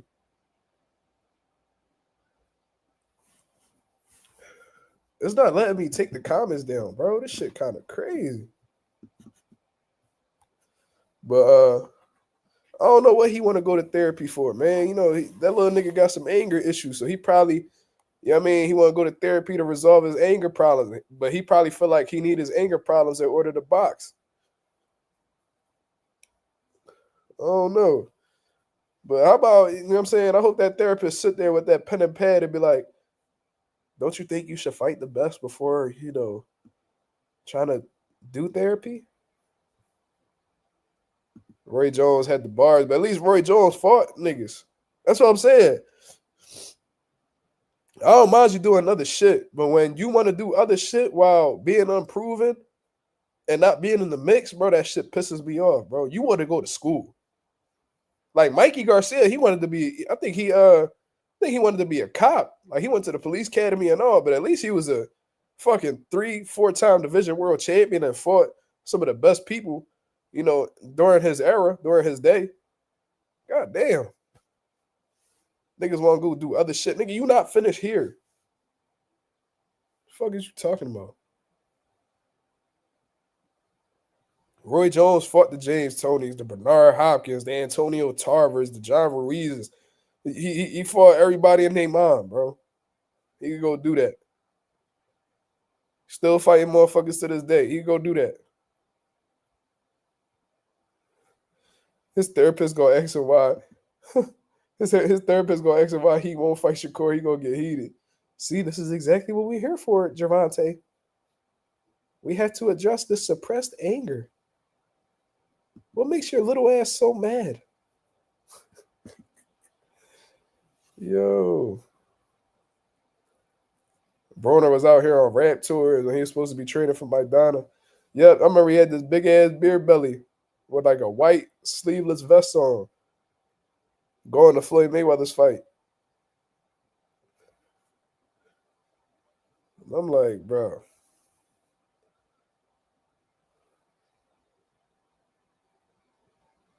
Yeah, Ralph. Lil Wayne, there was some shit that I had read. I don't know if it's true, but they said that Broner was at the club with Lil Wayne. And Lil Wayne told him, like, yo, what you doing here?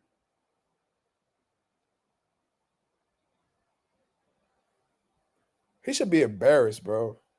Like, if you in the club so much that, like, niggas know what you do for a living, it's like, bro, why you here? Like, that's a real simple question, but it'll make you think a lot. Like, damn, what am I doing here? But you know, Broner ain't got no shame. You feel what I'm saying? I'll be embarrassed as shit. I ain't gonna lie to you, bro. Like, that's a real thought-provoking question in my eyes. If I'm in the club partying with rappers and the rappers ask me, yo, what you doing here? I'm like, I should be at the fucking gym. What the fuck am I doing here?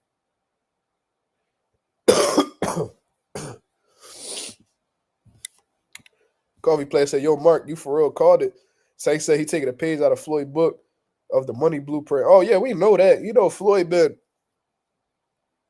manipulating takes since the very beginning of his career. But you know what's so funny about that? You know, Floyd the type nigga, right? He don't even follow the shit that he don't even follow the game that he be giving out, right? I'm gonna give y'all a prime example. Y'all tell me if I'm lying. Floyd to tell these niggas, man, belts collect dust. You know what I'm saying? You can't feed your kids with legacy, which is fucking cap. You wanna know how I know that's cap? Muhammad Ali. Legend. Legacy, as crazy as most people that have come across this world, right? Muhammad Ali's kids could eat just off of his name alone. Mike Tyson, legacy crazy. His kids could eat off of their last name alone. So don't sit here and tell me that you can't feed your kids with legacy. Floyd Mayweather's kids can eat off of his legacy. So he's full of shit, right? So he goes, just based off of you having their last name, you could eat off of their career. The Foremans could do that. The Alis could do that. The Mayweathers could do that. The Tysons could do that. Whatever shit. And this is just boxing. The Bryants, Kobe Bryant's kids could eat off of his last name. Michael Jordan's kids. This motherfucking market, Michael Jordan's kids ain't do shit in basketball, and they more than well off. Why? Because they can make money off of what they dad produced. You know what I mean? Coming up. But anyways, Floyd Mayweather be telling these niggas, oh man, I mean, you ain't gotta fight so and so, man. Just get your money, blah blah blah. You know what I mean, belts collect dust. Legacy don't mean nothing. You can't feed your kids with legacy. It's all about the money, blah, blah, blah. Right? Then Floyd Mayweather, whenever you ask this nigga something or whatever the case, he steady bringing up his accolades. Tell me if I'm wrong, y'all. If legacy don't mean shit, then why are you constantly trying to feed the people your accolades to prove how great you are? If being great don't matter and it's all about the money, then why do you constantly, but who beat more world champions than me? But who made the most, who beat Manny Pacquiao? Who beat Oscar De La Hoya? Who? You steady trying to bring up accolades, bro. Stop acting like you don't care about accolades, because you the first nigga to bring it up whenever somebody bring up the legacy of a fighter or how great you are or how great another fighter is. Floyd will bring up he'll bring up his fucking legendary accomplishments when they not even talking about him. You feel what I'm saying? Like, they'd be like, oh, you know, they'll ask, let's say Tank at a fucking press conference back when Floyd was out there. They were like, who do you look at as the greatest fighters of all time? Do you think Muhammad Ali's number one? Floyd gonna butt right into the conversation. Ho. Let's not who beat the most world champions? Who did the biggest gate? Who did this? Who did that? Come on, dog. You out here giving niggas the same fuck. You giving niggas game that you don't even follow. That's how I know Floyd don't want to see niggas surpass him. Because Floyd could easily take the approach. It's like, yo, bro, do what I did. You know what I'm saying? Fight the best niggas, build your name up. You know what I'm saying? You know what I'm saying? Create the legacy. And then after you create the legacy, then you'll get the money. Because that's essentially what Floyd did.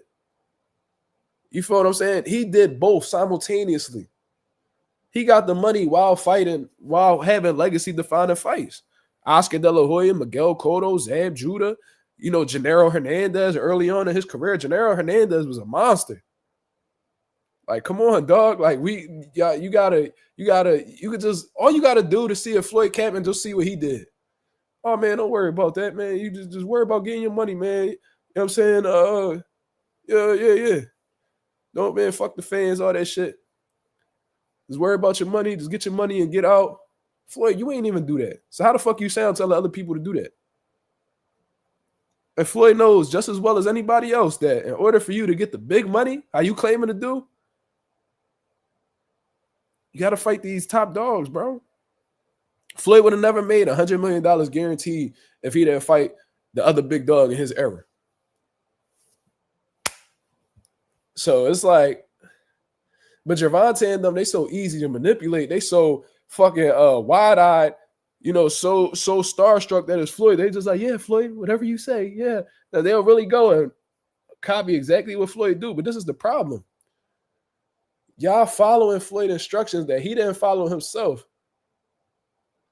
And y'all tarnishing y'all fucking legacy, bro. Y'all tarnishing y'all legacy because y'all listening to a nigga who low-key don't want to see you surpass them. Have y'all ever heard Floyd say, we're trying to find the next Floyd Mayweather? And then an interview later, he's talking about, there'll never be another Floyd Mayweather. I swear to God, I could find 2 interviews. He probably wearing the same fucking outfit. Telling niggas, yeah, we looking for the next Floyd Mayweather. You know, we want to see somebody, you know, break my, you know, record-breaking numbers. And then whenever he feel like flexing, oh, there will never be another Floyd Mayweather. Oh, my records will never be broken. There will never be another me. It's like, bro, make up your fucking mind, bro. Is you a hating ass nigga or do you want to see these young niggas do well? Tell me what it is. Floyd know that there's people that could possibly surpass him. He knows that there's it's not impossible to break Floyd record. You know, it's not. It's very doable. But Floyd is going to give you the advice that could really stop you from accomplishing those goals. There's a strong possibility that Tank might not fight Shakur. He might not fight Devin Haney. He might not fight Teofimo.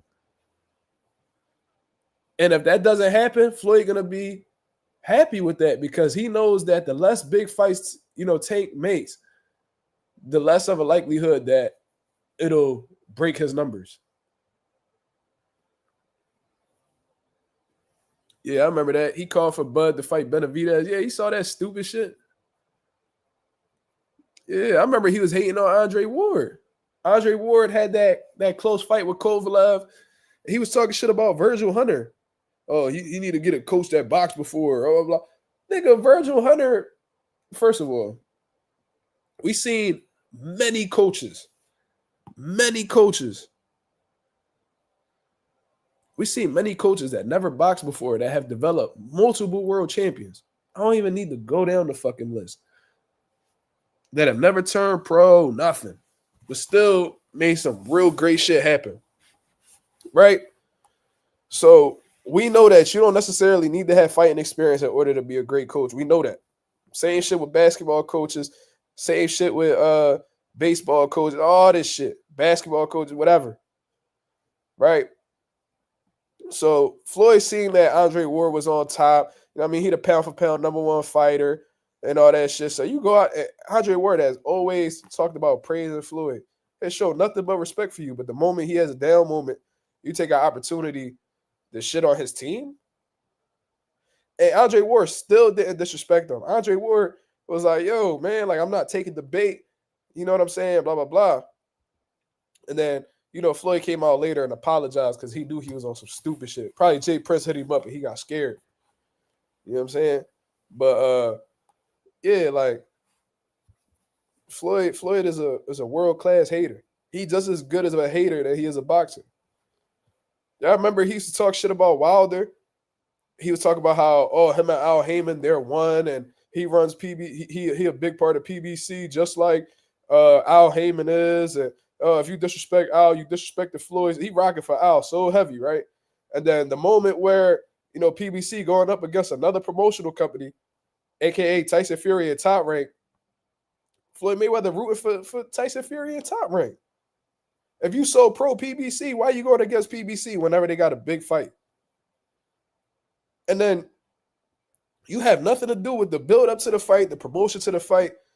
Tyson Fury, Deontay Wilder, they come in the ring. Why are you standing in the ring? Who invited you? Who wanted you there?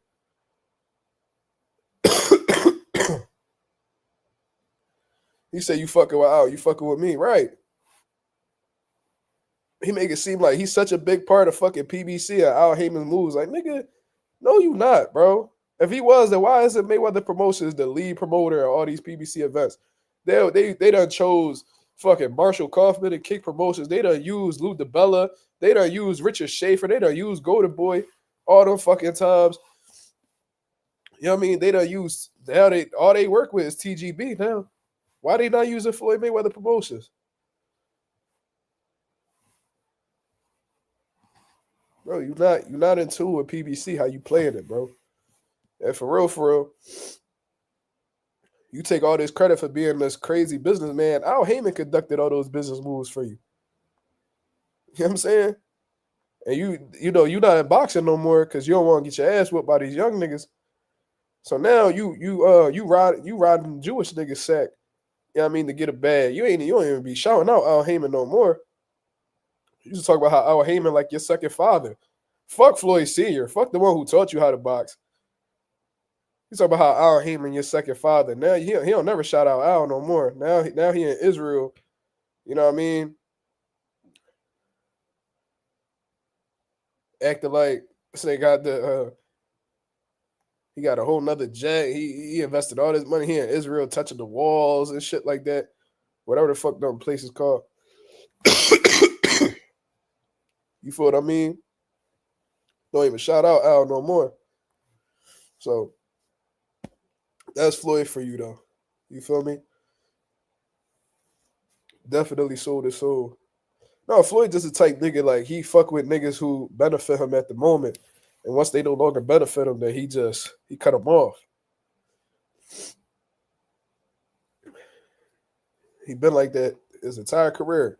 Did it with his own family. Did it with Jeff Mayweather. You know what I mean? Once Roger got sick and all that shit, started having diabetes. You know what I mean? He put Roger to the side. You don't even see Roger in the gym with him no more. How often you see Floyd Sr. with his son? I don't know if he ever had a relationship with his brother, but kicked his brother he never put his brother on, never gave him an opportunity. That kicked his own kids to the curb, self-admittedly. That's just the type dude he is. He a piece of shit.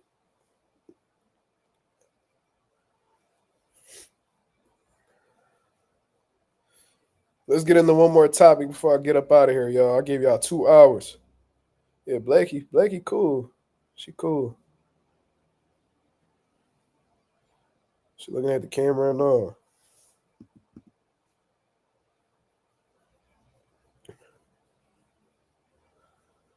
And by the way, I ain't name her Blackie because, I know that's a derogatory term down south.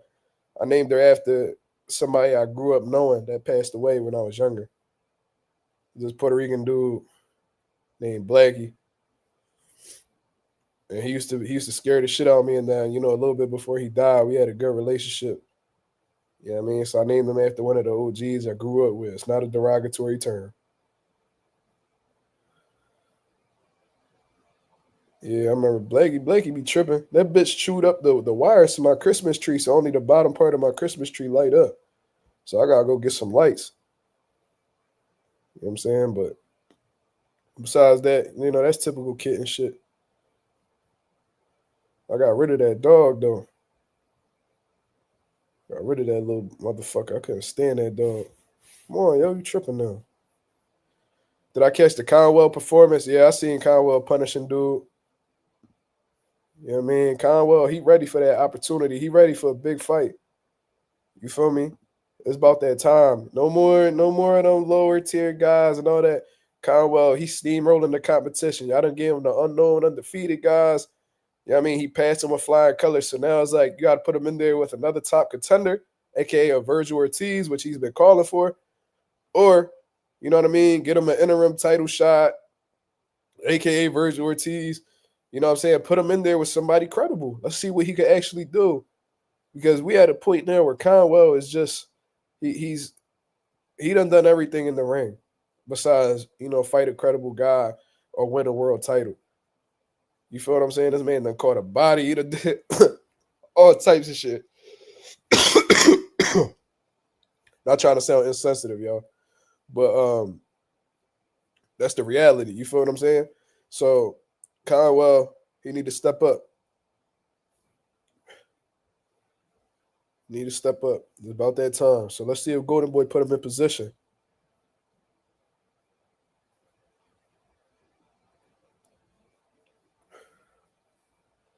They don't need. I feel like Conwell, that's not the type of fighter you need to spoon feed. I think he ready. You feel me?